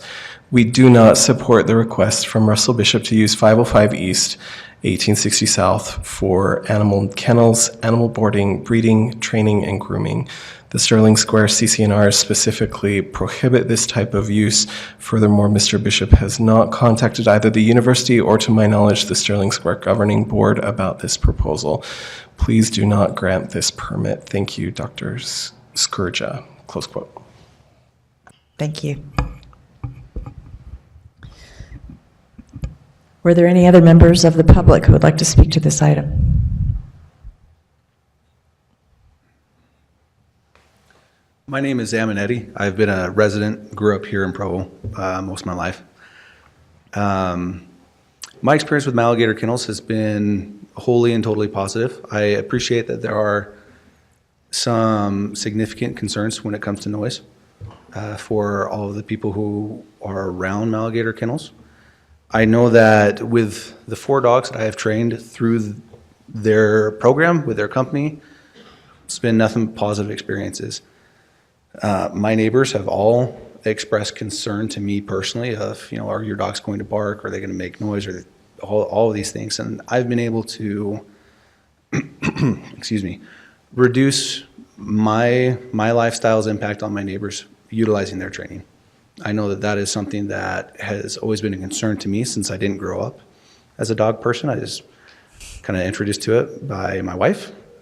And I know that Maligator Kennels has had a positive experience, or excuse me, a positive impact on my experience with my dogs. I know that with many, many people my age, this is what we do.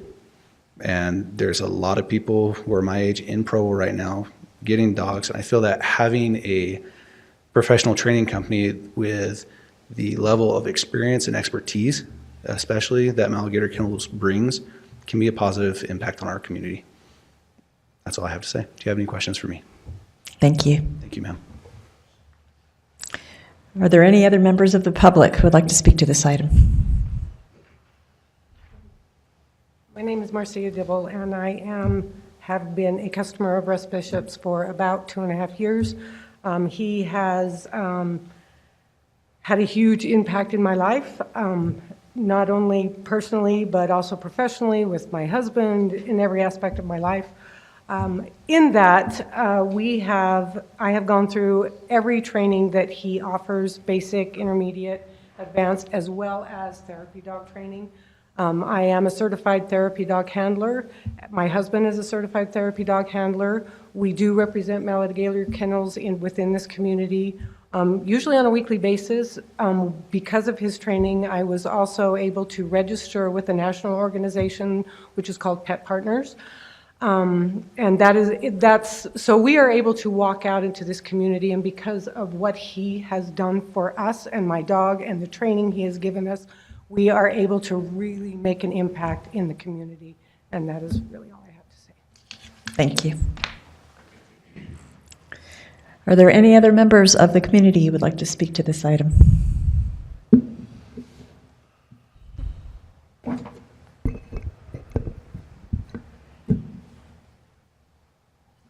Hello, Council. My name is Marlene Solis, and I am a recent transplant from California. I've been here for 3 years, and I was looking for dog trainers. I do have pit bulls, and I wanted the best. Can you hear me? Thank you. Sorry. I don't have a speech. Just don't even know. I'm really nervous anyhow. So I brought my dog to Russ. She was very aggressive pit bull. I wanted people to see, I wanted to help my dog. I'm sorry, I'm really nervous and I really can't. Sorry, Russ, I tried. I am gonna just leave it here. I just really hope that you can just take everything in and make the right decision. It would be a disservice to not allow Maligator Kennels to pursue and have his business here. That's all I have to say. Thank you. Thank you. Are there any other members of the community who would like to speak to this item? If not, we will close this at this point to public comment. Did the applicant have anything further to address from the comments? Thank you. Can I ask a question? The first gentleman to speak suggests.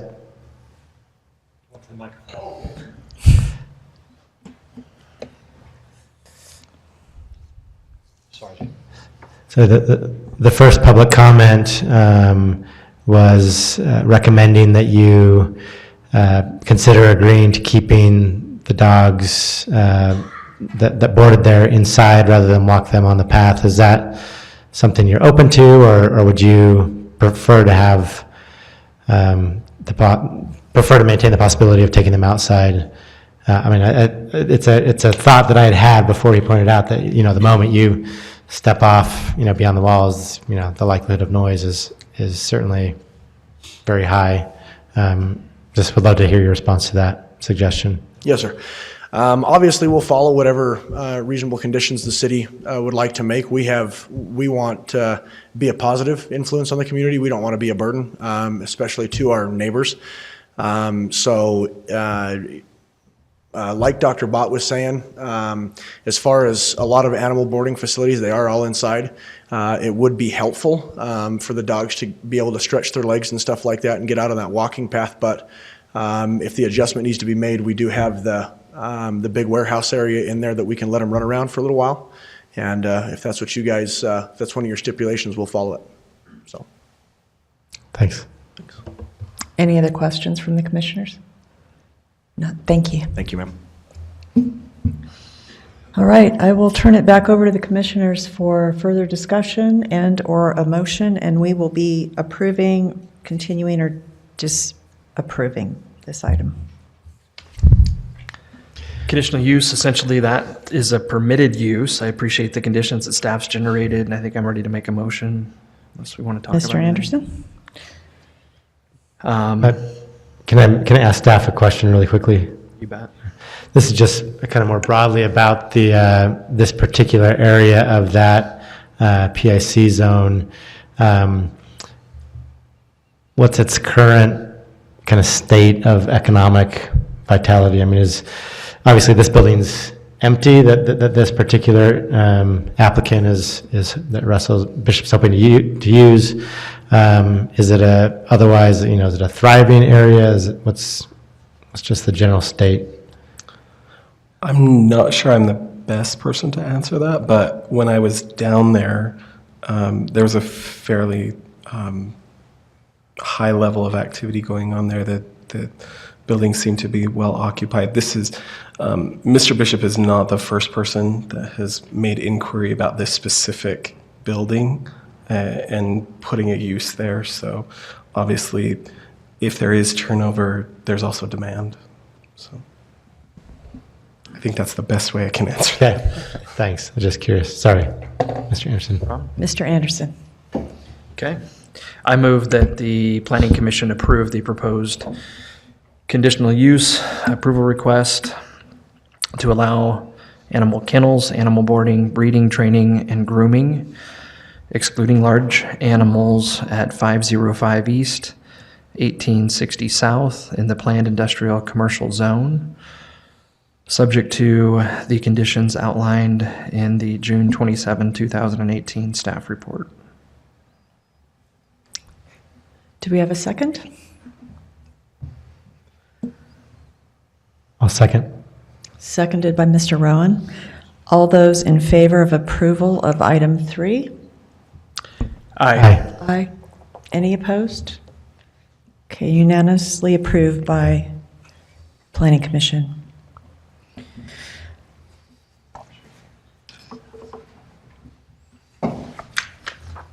Okay, the next item, items 4 and 5.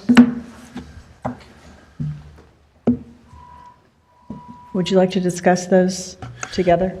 Yes, I think I even have them listed together for convenience, Okay. possibly, so. Item 4, LeGrand Woolston Home requests a zone change from A15 to low-density residential to accommodate a subdivision of 5,000 square foot lots located at approximately 2100 West, 820 North in the Lakeview South neighborhood.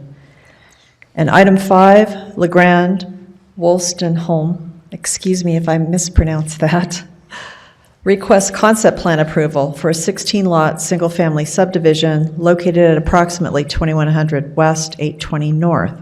The subdivision is subject to approval of a zone change from A1.5 to low-density residential. This is also in the Lakeview South neighborhood, and Mr. Maxfield will present these items. Okay, you're probably going to be familiar with this neighborhood and some of the issues involved with this project. With the map here, you can see this item is located near 820 North, I-15 on the right, and Geneva Road on the left or west side. The other item you heard tonight is just off the map. Let's see, well, if that's the church, they're probably right up in here.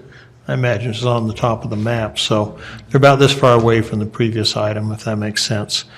The same issues are involved with this site, with the sewer and with the density issues, and I won't go into detail on that unless you want to discuss that further.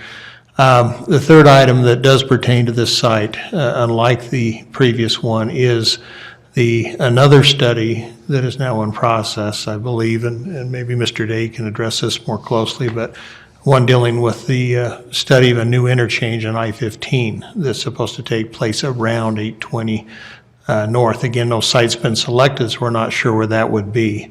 And, depending on where you want to go with the density and the sewer issues, the one issue which would still remain here would be discussion of that interchange and what effect it could or have on this property. And we do have slides showing the concept plan, and again, item 5 is dealing with the concept plan for the site.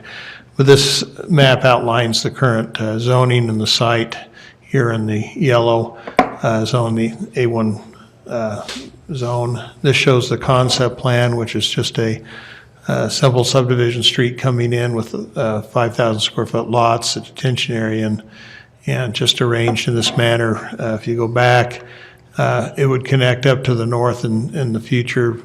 We don't have a full concept plan for this area to know exactly how those local streets would connect. But in past discussions with Public Works and other staff, the desire is that somewhere along here another road would come from Geneva Road, probably at this point shown on the pointer, back in to connect to that area. So there would be a need for another connection somewhere up through that area. We've also have submitted home design plans that are illustrated and we're included in your packet just to give an idea of the type of home that would be built in the area.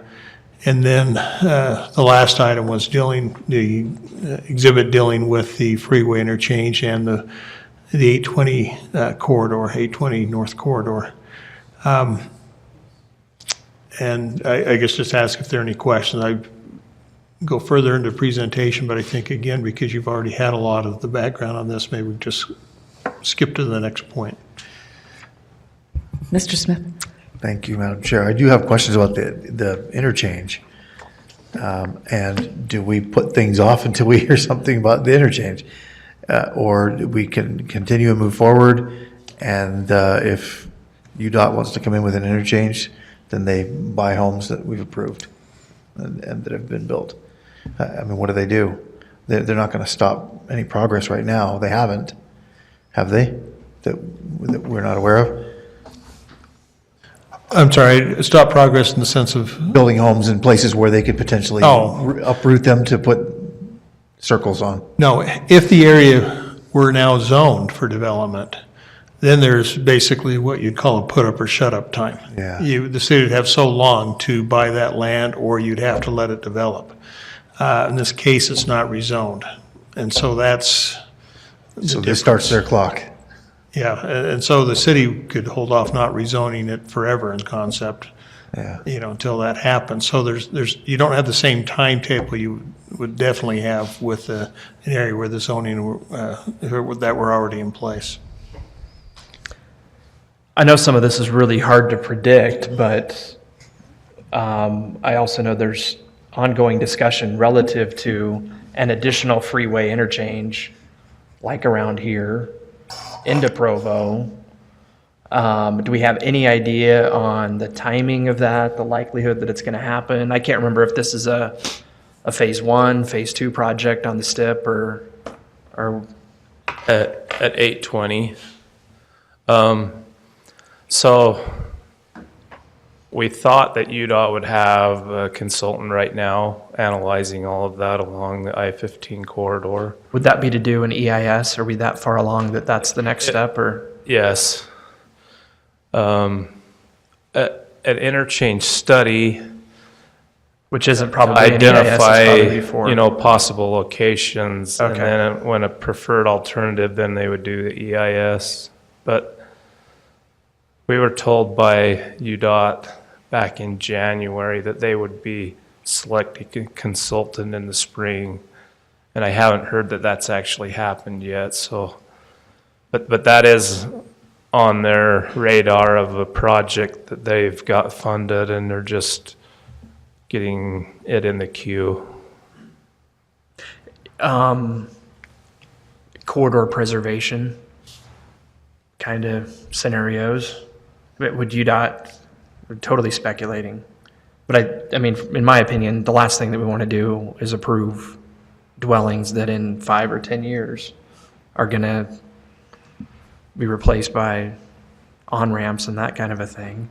But I do know that, I mean, there's money available to buy sites that are at least potentially, or if not in, the anticipated right-of-way of some kind of future transportation project. Is there anything? Yeah, and so it would be a UDOT facility, and so they would need to be the ones that went in and did the corridor preservation. We've talked to them about those options, and so far there's been little interest until they go through the study. So they have the documentation to say, yeah, we're going to do this or this.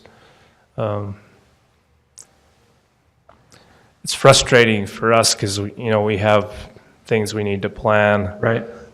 We did that 820 North corridor study that told us a lot of good information, such as in the future we'll need to have a 5-lane facility from Geneva Road all the way to University Avenue. Whether or not there is an interchange there. And that was an interesting thing that came out of that study, is we thought, well, if there wasn't an interchange there, we could probably just leave it how it is. But that study was telling us the traffic's going to increase whether there's an interchange there or not, and you still need the same size facility, which was kind of a surprise. So we do have that information on 820 North, but that's about as far as it goes until they nail down where an interchange would be. Now, given that, just our kind of our gut feeling is Options that for this the is interchange locations are really limited, right? probably, given all of the issues, one of the best locations for a new interchange. When the townhomes were built just to the south, and that's been not too long ago. So that was before the 2016 820 study, but was there any talk then about? There was, but we're kind of in the same problem as we have nothing to say, yeah, it's going to be there. And so the idea was back then that we wouldn't hold up that project because we didn't really have anything that we could say for sure that was going to happen there. Do you think if we were to ask UDOT some very pointed questions about the development of this property in 2018 or 2019, would they respond with anything that would be helpful on a land use decision?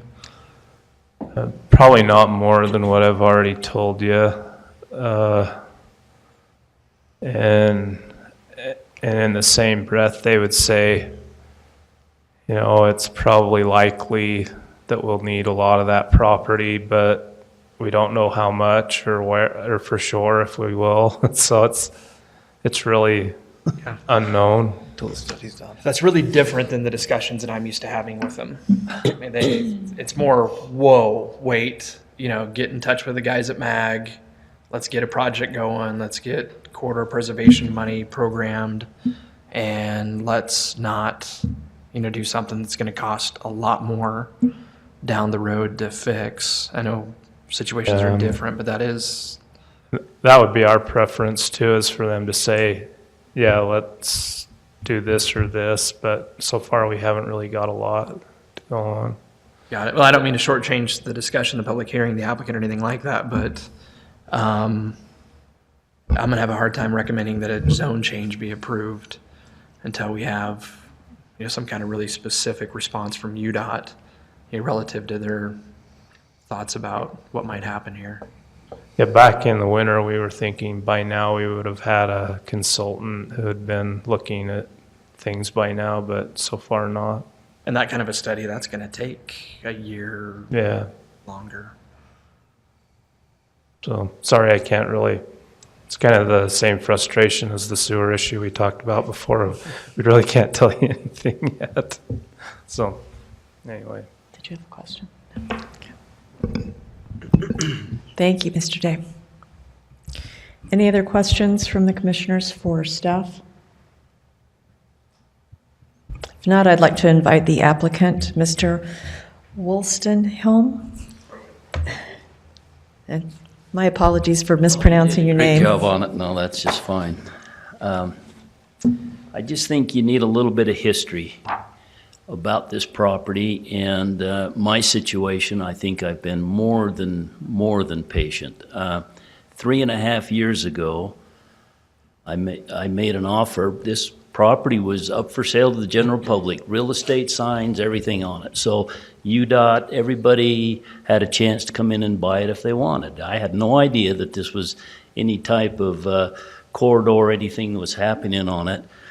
I made the offer, got the offer accepted, went to engineering, talked to Bill Pepperoni. We thought that, you know, I mean, a 5,000 square foot lots looked like the right thing to do, where you had an approved townhome project, a fairly high density, about 12 units to the acre. This looked like a 5 unit to the acre. Moving to the north would be a transition zone that would look just right. I mean, everything looked like it was planned, and I didn't get any discouragement from that. I held a neighborhood meeting. I'm not sure where the minutes on this went, but it's been about 1.5 years ago that I held it. We held it in conjunction with the traffic corridor study when they had it down at the school. We presented this, had a lot of people there because of the traffic, and I didn't have any objections to the location or the situation. So about every 3 months, I contact Mountain Land Associations of Government. I contact Brent. I can't say his last name ever, it's worse than mine. Schwanevelt. Schwavel? Schwanevelt. UDOT. Okay, what's going on here? Let's, you know, I mean, I've even offered, I said, look, come in, buy the property. I will write a contract that if you decide to go somewhere else, I want the property back, because I can make more money developing it than I can by selling it to UDOT, because all they're going to pay me is appraised value. I've tried for 3.5 years. This isn't just 6 months. 3.5 years ago, about March, after I'd closed on the property in January, oh, we're going to have a study. That'll take about 6 months. 3.5 years that I've sat. I feel like I'm banking UDOT's, you know, I mean, they've got me held up just because of UDOT. I feel like I'm land banking for them where I shouldn't be. I don't think anybody thinks that's fair. So, Dave, I hope you would reconsider what you just said, because it's not like I just bought this property last week and knowing all this stuff was coming down. We bought this property. I was shocked when UDOT did not put some preservation money together and buy that project that before it ever got built. There were talk about it, there were plans. I mean, they built that a year after I bought this property. Townhomes on the other side. Yeah, the townhomes on the east side, the south side. Unbelievable. I thought, they're going to spend more money to tear those things down than they could buy all three corners that they need for this interchange, just if they let that thing go through. Now, I don't feel like it's fair that I can be the one that gets held up by them. I'll work with them. I feel like, just like it was stated, that if we move forward with this, that may get UDOT off the dime. And that's the only way I think we can move it forward. So I'm still willing to cooperate. In fact, you have to cooperate because eminent domain, you have to cooperate because of, you have to sell it to them for appraised value. You can't stick it to them. I mean, we all know how UDOT operates and how this is, you know, I've developed over 1,000 units of townhomes, condominiums, single-family lots. I mean, I'm not naive to the process. And I feel like I've been very patient in this, and I'm just asking for your consideration that you'd let me move forward. I think the density is very similar to what you just approved. I think the sewer connections, I doubt I'll get 16 lots because of the requirement. Now, what I'm proposing here, or what I'd like to bring back after talking, I just had a meeting with Dave Graves and Casey Searle about a month ago to see if they would plead with UDOT one more time. And they did. They came back, and Casey said, when I called him, he said, well, LeGrand, you just better go ahead and start the process because we can't get UDOT off the dime. And maybe this process will get them started. And in that, one of the concerns is bringing a lot of traffic out onto 820 North in that short corridor. I think there are two really nice entrances onto Geneva Road further down. What I'd like to propose is a little cul-de-sac at the end of my property so that that does not go on through, so that that never connects and we don't bring much more traffic down onto 820 North. I know that's one of the concerns, that the traffic is dumping that traffic out on 820 North at that place. So if we could just do a little cul-de-sac, that would certainly eliminate any more traffic than what this subdivision would require going out on 820 North. I don't think I have quite a few things written down about zoning, sewer. I think 3.5 years ago, sewer wasn't an issue. Zoning, I didn't think we had an issue problem. I don't think I'm asking. I mean, the LDR zone up to 15 units an acre, I'm proposing just about 4.5 units. They're 5,000 square foot lots. They fit. I've read the zone. I have a copy of it here. We've, I think, done everything that we can to make a really nice project there for the neighborhood and the community, and I haven't had any real pushback. Any questions for me? Any questions? No. Thank you, Mr. LeGrand.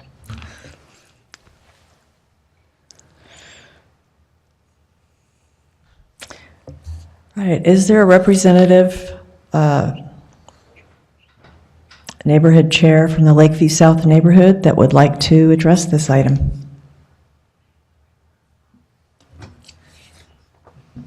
Are there any other neighborhood chairs who would like to address this item?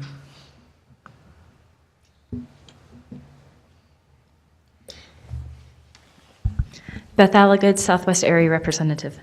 I do remember that neighborhood meeting about 1.5 years, a little over that. We had Chad Eccles come out talking about the 820 study, and the discussion on this particular project bled into the discussion on 820, and there was quite a few concerns from the neighborhood about this project.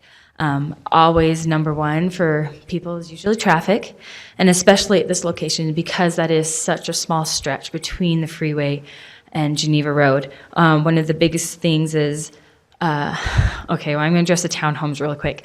Those townhomes are actually put in the general plan, I think around 2007-ish. So those townhomes are actually approved in the general plan over 10 years ago. That they got built recently, I'm not sure why, but that being said, I don't think they should have been approved in the first place. Going back to the traffic, trains frequently stop there, backing up 820, backing up through the Geneva and 820 light, so people have to wait along that road quite often. With the high school opening this fall, we're going to have a lot more problems out there. I would really like to wait and see what kind of traffic studies come from that, because your major east-west connections is 820, Center Street, and 2000 North. So all of those buses, all the high school traffic is going to be coming through that area.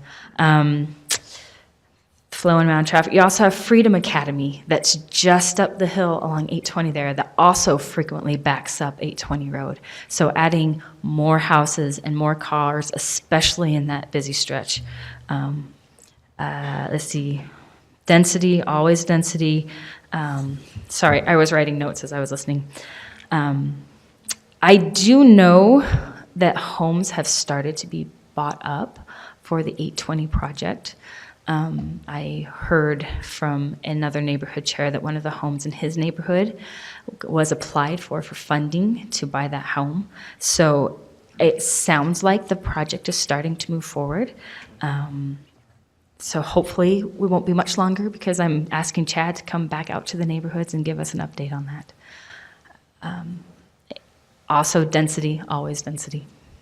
Any questions for me? Any questions from the commissioners? No. Thank you, Ms. Algood.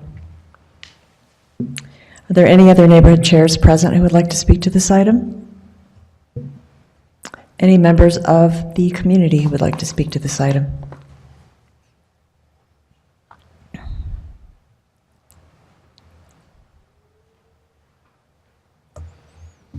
Eldon Packer, again, I am actually contiguous to this piece of property, just to the north.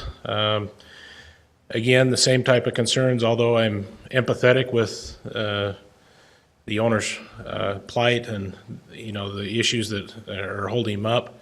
Again, there are significant issues in that area for constraints on not only stormwater, sewer, everything to get into that area.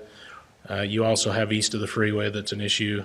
We actually, as an irrigation company, the irrigation company actually contracts to take irrigation or stream water and stormwater from the east through that property, and then takes it down to 600 North because the city does not have a facility there. We also take the water from 820 North itself and transport that down to 600 North, where it finally gets into the system. But it's south of 600 and a significant distance away. The city facilities are a significant distance. There's a lot of infrastructure that needs to be put in that's expensive. And so I guess my biggest concern would be, you've got the 820 North project, if some of that can be fixed with that. I would encourage that you delay this long enough to be able to deal with some of those issues prior to that, which would also help this project move along better at the future. So, thank you. Thank you. Are there any other members of the community who would like to speak to this item? If not, I'll close it to public discussion and invite the applicant to address any of the issues that were raised. We'll have to design our entrance to meet the 820 corridor design. So it's not like we're going to build something and then they're going to widen the road. I'm going to have to design our intersection so it matches that 820 North corridor design. So the traffic that we'll generate will be a whole lot less than an off-ramp. I mean, if they're worried about traffic, build an off-ramp and then they'll see what traffic is. Put me there, I can address their traffic concerns with 200 vehicle trips or whatever it is. I mean, it's very minor. So traffic, what I will do and the impact I would have would be very minor in this area comparatively to what the alternative is. Not that I'm opposed to it, the off-ramp. I mean, I understand what's best. I just think that, like I said before, 3.5 years is long enough for anybody to have to wait, and have, because none of the issues, that's the sewer would have been an issue 3.5 years ago if I would have been approved and pushed forward, but I didn't push forward because I was asked by staff and by engineering to just be a little patient and UDOT will come around. Mr. Anderson, did you have a question for the applicant? I don't think for the applicant, but again, for staff, I Thank you, sir. appreciate your explanation. I do have a quick question before you sit down. If I'm in your situation, I'm trying to think through this a little bit, and I'm having a hard time. If it stays as it is, and a year from now, 2 years from now, 3 years from now, UDOT comes and offers you get your money back for what you paid for the property, that's a break even. Well, you've lost opportunity cost potentially. So if you build this out, people buy those homes or rent them or whatever they're going to do with them. They're in there for 2 years and then they get bought out. Is that a significant gain for you, or is it again a break even, or is it you've made some money in the short term? I would make money developing the lots, building the homes and selling them, and then I would be out of it. Okay. And then I'm looking at it from my perspective of now I, as a public taxpayer, have to pay more to buy that property through UDOT than if it's just fallow for the next 2 or 3 years. And But I have been very, very upset that they didn't buy the property where the townhomes were built for the same reason. I'm a public taxpayer, but yeah. Step up, UDOT. I said, if you don't build it, I'll buy it back for what you paid me for it. Right. You be the bank, I'll buy it back. There's no downside to UDOT if they'll just buy it now, and then I'll buy it back if they decide to go somewhere else. I'm more than happy to be that person. So I've given them the world, but I got no satisfaction. How's that? Thank you. Thank you. All right, I will turn it back over to the commissioners for any questions of staff. Mr. Day, further discussion. Maybe just, I wish I would have recalled this earlier. I appreciate my memory getting jogged, but on the 4th of June, Dave Graves made a request for corridor preservation money for this corridor further to the east, just east of the Provo River, and at least at the TAC level, that project was supported. I assume regional planning did as well, but I don't know. In fact, that might be on their agenda for like tomorrow night. But that was done at least tacitly with the understanding that it's in preparation for there being a freeway connection someday, essentially right here. So why that would be supported by UDOT and other agencies that much further east and I'm not trying to contradict at all what you've said or anything, but it just seems bizarre that UDOT wouldn't put up or shut up. Yeah. And why they wouldn't have done something before homes got built on the south side of the road, that also baffles me. So they're two separated issues. They seem connected, and they are, but 820 is a Provo City project where the interchange is a UDOT function. And so along 820, as part of that 820 North corridor study, it was determined that we need the 5-lane section no matter what we do, whether there's an interchange or not. So as people have been selling properties along that corridor, as they come up, then we would go and request those monies because they're willing sellers.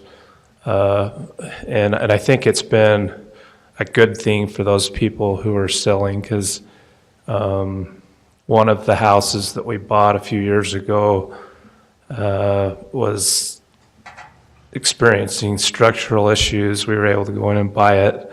We tore it down, and I think the neighborhood kind of uses it as a community garden right now for kind of a holding area. They take care of it during the summer.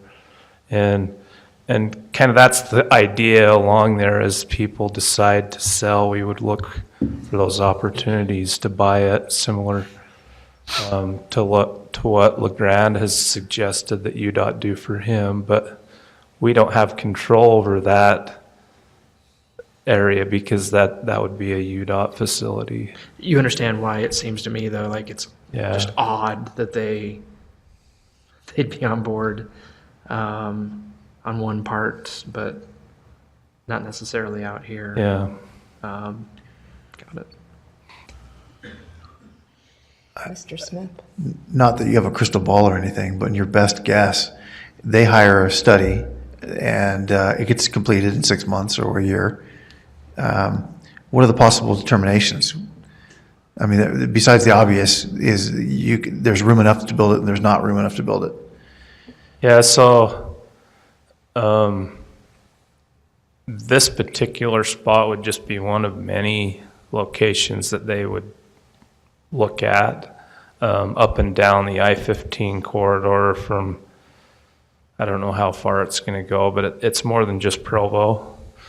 And they would identify locations along I-15 where they feel like there should be a new interchange. Okay. So if you look at the Provo section, you know, there's a few locations, 2000 North, and probably 820 North. So those are the most logical because there's already an overpass at those locations and a road that exists there already. Now, Orem has been non-supportive of a 2000 North, and so that kind of pushes it down to 820. So our best guess would be that would be, after all of the analysis and research and such, it would be our best guess that that's where it would land. Okay. Thanks. I have a comment to make, though. I'm not going to be addressing you, so you're welcome to stay or not, but I'm just going to make a comment. Thank you. Mr. Rowan? I understand the frustration that Mr. Wolstenholme is dealing with, and I'm actually really sympathetic to the UDOT one. And if that were the only issue, you know, I might be thinking differently. But we still have the same two issues that we dealt with on the last issue. We didn't approve that one. I just can't see approving. I don't know if we want to consider continuing. I think because of the UDOT thing, that certainly does make this item different. But I'm inclined to forward a recommendation of denial, and would be happy to make that motion if there's no further discussion. I have a discussion point, but I'll make it after you make the motion. Okay, I'd like to make a motion that we recommend denial, forward a recommendation of denial to LeGrand.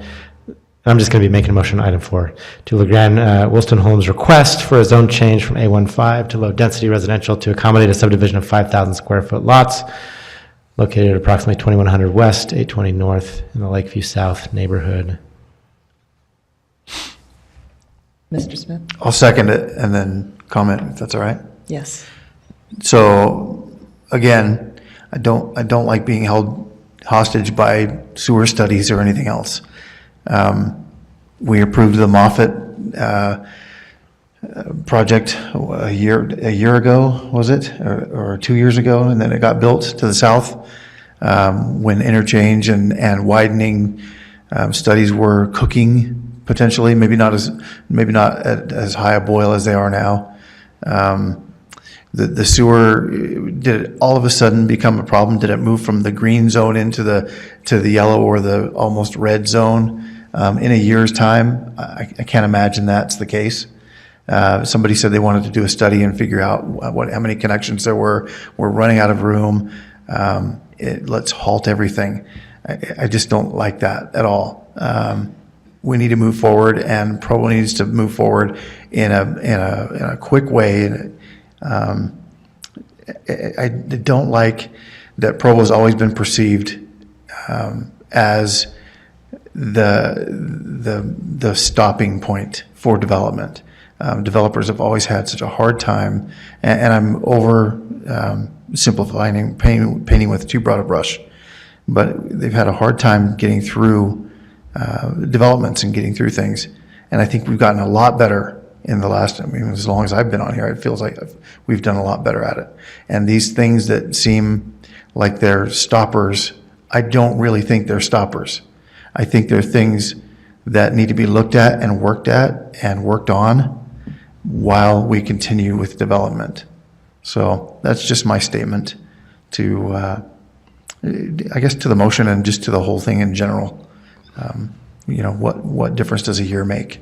So just my comment. I might want to echo some of that if I can. And just to be clear, you know, relative to the exact proposal, I don't believe that if there's not going to be an interchange there, we'd ever see any less density at this kind of location than what's proposed tonight. So I'm comfortable certainly with that. From a design perspective, just not a fan of cul-de-sacs. So what we're seeing here with the street actually tying into the property to the north, I think that's pretty important. And, you know, allowing for that kind of connectivity in the future. So I don't really have concerns with the proposal, but agree, you know, still sewer issues out there. And I'd certainly be comfortable just re-entertaining the project and getting a second look at it if we had some more definitive information from UDOT. I'm more nervous now than I was 15 minutes ago, though, as the corridor study was being described. That is going to be an ugly project, I would guess. Public input's gonna really drag that process out. That's going to take a long time. People aren't going to be happy with the outcome, at least not everybody. So I mean, I'm afraid we're looking at a couple of years before you'd have anything really definitive.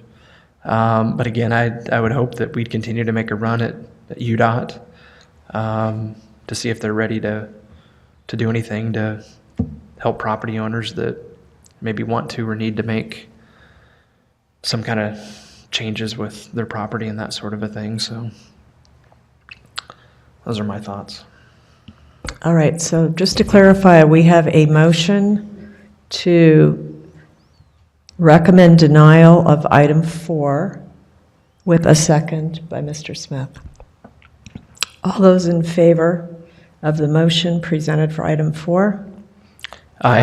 Aye. Any opposed? No. So item 4, we will forward a recommendation for denial to municipal council. So that leaves item 5, which is the actual concept plan approval. The option you have with that item would be to continue indefinitely if you wanted it. I think from the expression that Mr. Anderson gave, the only problem with the concept, you know, perhaps that one gives you a third consideration that, you know, we haven't had. Just a thought. Commissioners? Are we legally bound to open public hearing on this right now if our determination is to continue it? You heard the items together and read them in together and heard public input together, so Okay. I think you're okay to move forward. Okay. Is there any value in letting the city council consider them both together? Recommending denial so that they're both, I guess this stops with us, that's the difference, right? Yeah. Okay. Yes. Thank you. Mr. Anderson? I almost jumped the gun and went the motion route, but I need to take public input or? No, I think That's what what I was Bill just said, we've saying. heard it. We've had public Yeah. input. Thank yes. you. I think fire away. Madam Chair, do you mind then? Mr. Anderson? Thank you. I move that we continue item number 5, the proposed request for concept plan approval for a 16-lot single-family subdivision located approximately 2100 West and 820 North. Do we have a second for the motion? Second. Seconded by Mr. Rowan. All those in favor of continuing item 5? Aye. Aye. Any opposed? Okay, so we will continue item 5.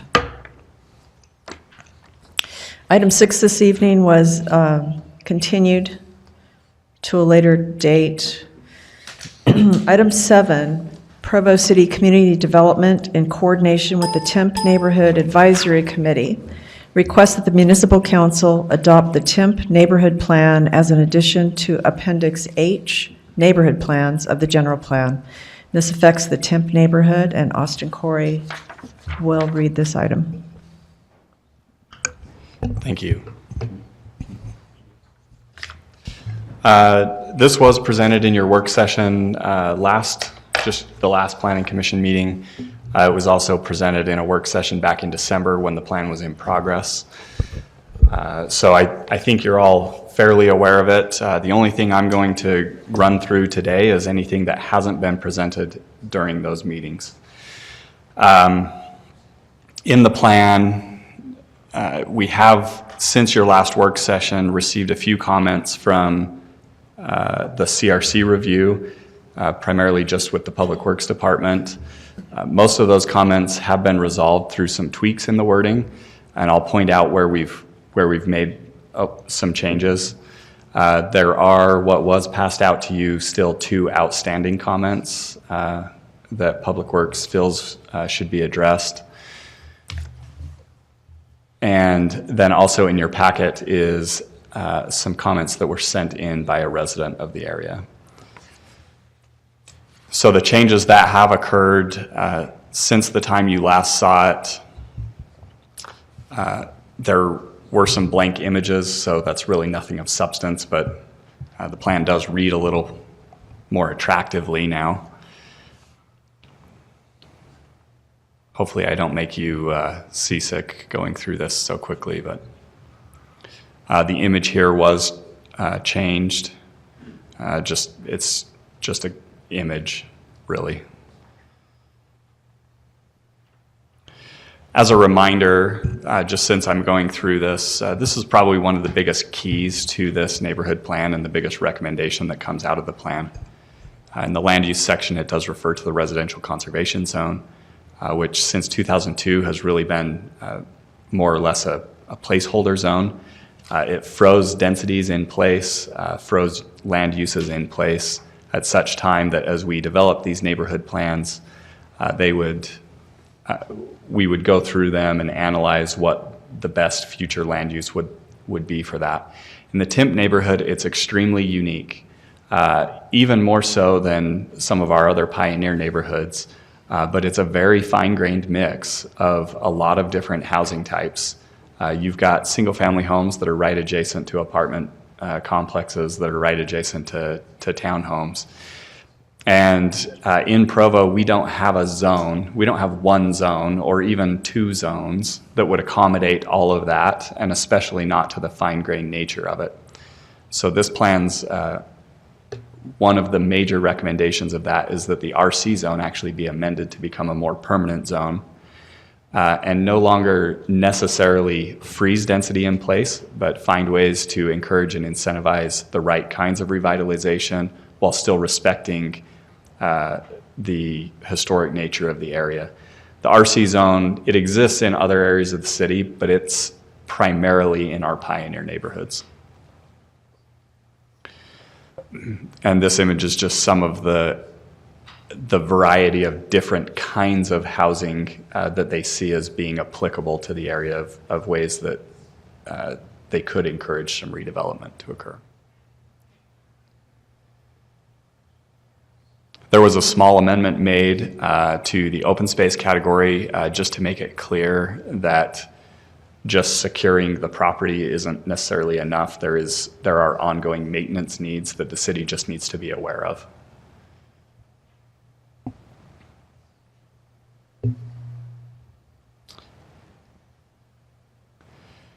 In the bottom of this page, the pedestrian crossing section, the last paragraph was amended to make it clear that the plan is not suggesting you may recall this one specifically from the work session.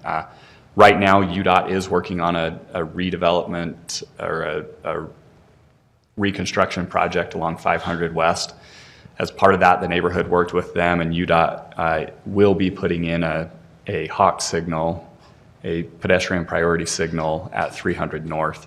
The neighborhood would like to see 300 North become a safer area for pedestrians, not only to cross 500 West, but also to travel through the neighborhood itself.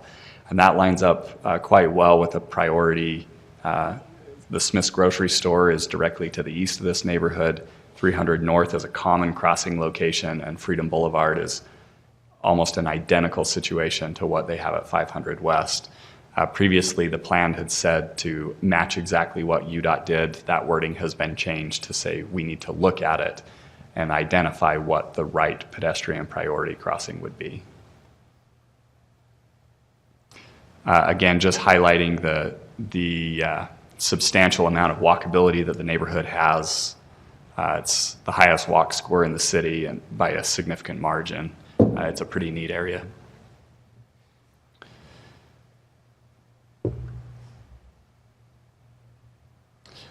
So in the comments that you received from Public Works, this is one area where they had asked that the plan be amended at the bottom portion that refers to NACTO guidelines and some recommendations that are in there that suggest that raised tabletop intersections are applicable solutions, even on collector and arterial roads. The neighborhood is actually the driving force behind this recommendation. They really want to focus on pedestrian safety crossing 500 North to the rec center. And so that's where that language came from. Again, this is a similar thing. The language does not mandate that this is the solution, but it suggests that this is something that the city should actually study out as a possible. Can I ask a question really quick, Austin? Sure. So the Public Works asked that it be amended, but you did not amend it, or? Correct. This is one of the outstanding comments that you have in your package. Public Works is in the process of a project along here. I'm not sure if you're aware of that or not, but they are installing some rectangular rapid-fire beacons and some concrete islands, flashing lights, basically, and some concrete islands to prevent some turn movements. So, they are in some process of making some changes there, but it's not directly in line with what this plan's suggesting. The other area that is an outstanding comment is this section. This section shows a possible scenario of what 300 West could turn into. The recommendation of this plan is that as the bicycle plan be updated, that the city engage the neighborhood and really work through a viable and acceptable concept plan for the area.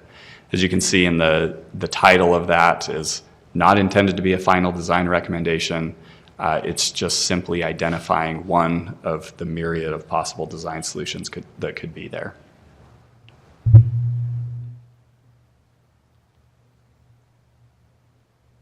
This image has been added since the last time you saw it. We were able to get some feedback from UDOT. This is just a graphic display of what the text previously said, mentioning about the 500 West project that they're already working on.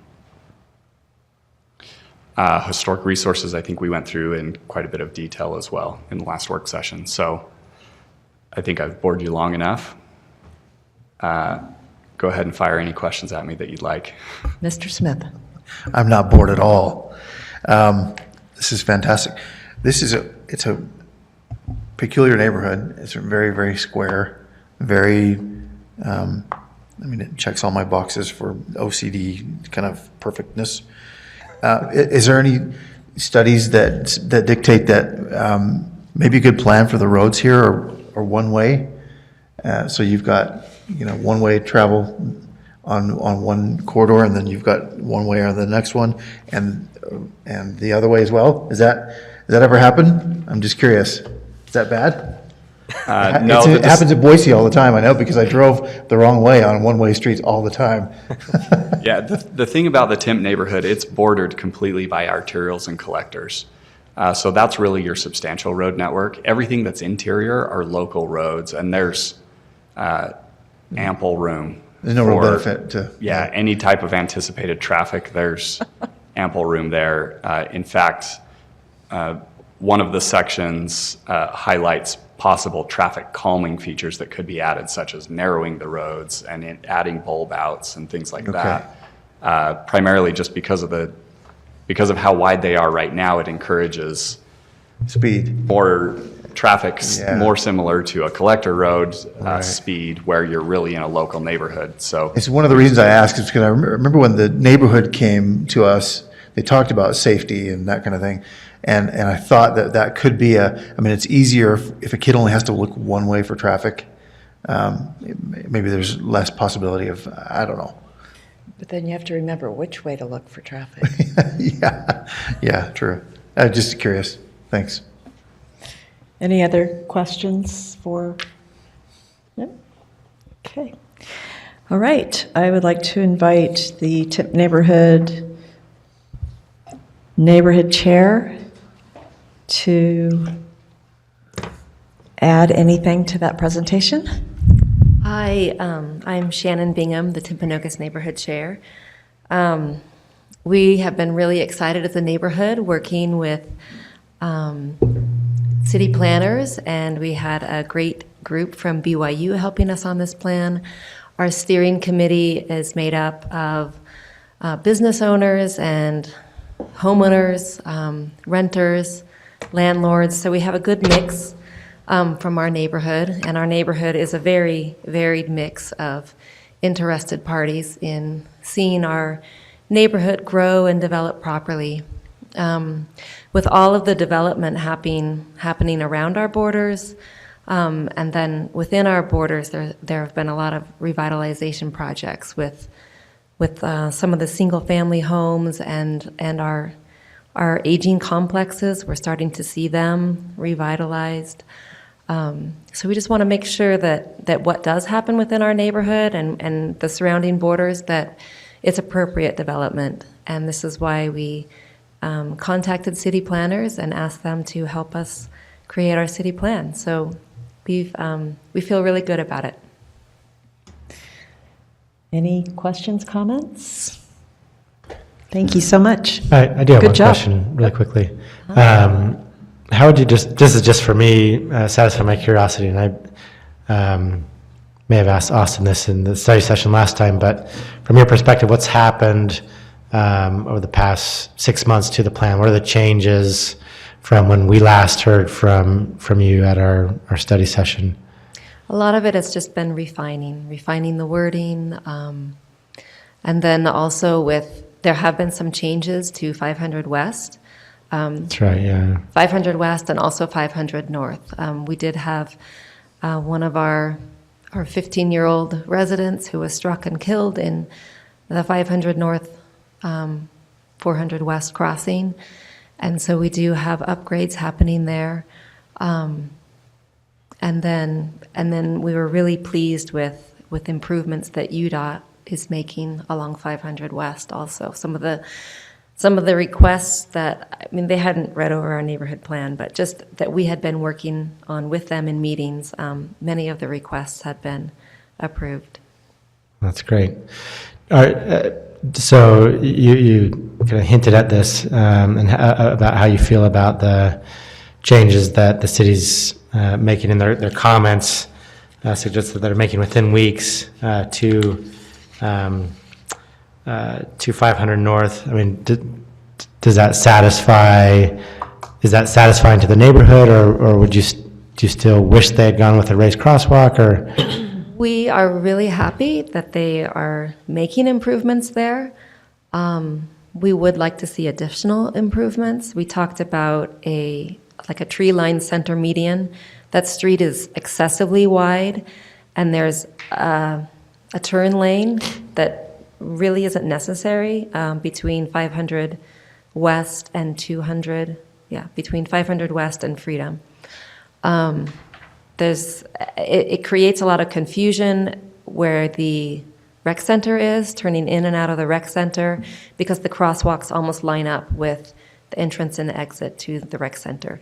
So while they are putting in like a concrete center median with a refuge island, and that will be really helpful, we'd also like to see beautification improvements too. And we feel like a tree-lined center median would be helpful, not along the whole strip, but along sections of it, so that there's still right visibility, but we feel like that will narrow the street, calm it. Currently, the average speed on that road is 34 miles an hour, and it's a posted 25 mile per hour speed zone. So, I mean, just this morning, crossing with my 2 children to go to their swim lessons, as we are crossing through the crosswalk, we get through one side and the cars, blaze past, and it happens all the time. So we want as much slowing and calming of that street as possible. That's great. So, I mean, I guess this speaks just to the issue that Austin raised about the comment, the outstanding comment. Do you feel like that, the text, if not perhaps some of the specifics, but the vision that you just communicated now is present in the text of that 500 North section, and so you feel good enough about what's here that it communicates that vision that you just expressed here? Can you say that again so I understand? This is what we got, which wasn't. This is the Public Works comments on these 2 pages, and they're requesting that we take out, for example, the picture of the raised sidewalk because they're doing something else. And what I'm asking is that, do you feel like this text here adequately communicates what you just expressed to us, kind of your larger vision, even if some of the details aren't, implemented as you've kind of listed here, that's still that vision, or would there be use in adding, even more than what's here? Or, I mean, how do you feel about that? I would like to see what is there remain there. And the picture that we have there of the raised median, that's an idea of what we would like to see happen. And while that's not happening there right now at this point, I'm comfortable with what Public Works is putting in on 500 North. But I would still like that picture to remain, just as an alternative, an idea to remain there. Thank you. Thank you. That's it. Are there any other neighborhood chairs who would like to speak to this item? Any members of the community who would like to speak to this item? Please state your name for the record. My name is Scott Darrington. I was the project lead for the team of BYU students who helped the Timp neighborhood get this on its feet. It's been a little while since we worked closely with the neighborhood, but I just wanted to say that working with the neighborhood, everything that they brought to us and everything that they wanted to do with their neighborhood was founded on a vision of safety and security, and a vision of living a good life in Provo. And I'm completely confident, especially in the enthusiasm and the focus of Shannon in heading this, and it was a pleasure to work with her. The plan that they have brought forward is something that was really thought out and really focused on the needs of the community. And it's just something that I believe that you can trust and that you can have faith that any of the recommendations in this plan are founded on a vision of a better neighborhood and one that could be a great example for life in Provo. And that's it. Thank you. Thank you.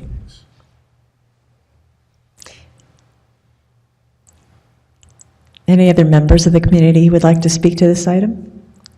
If not, I will turn it back over to the commissioners for don't know if you want me to read in the email that was sent, or if I had a you've all chance. had a chance I had a read chance it. to We read have a it. copy of it, right? Yeah.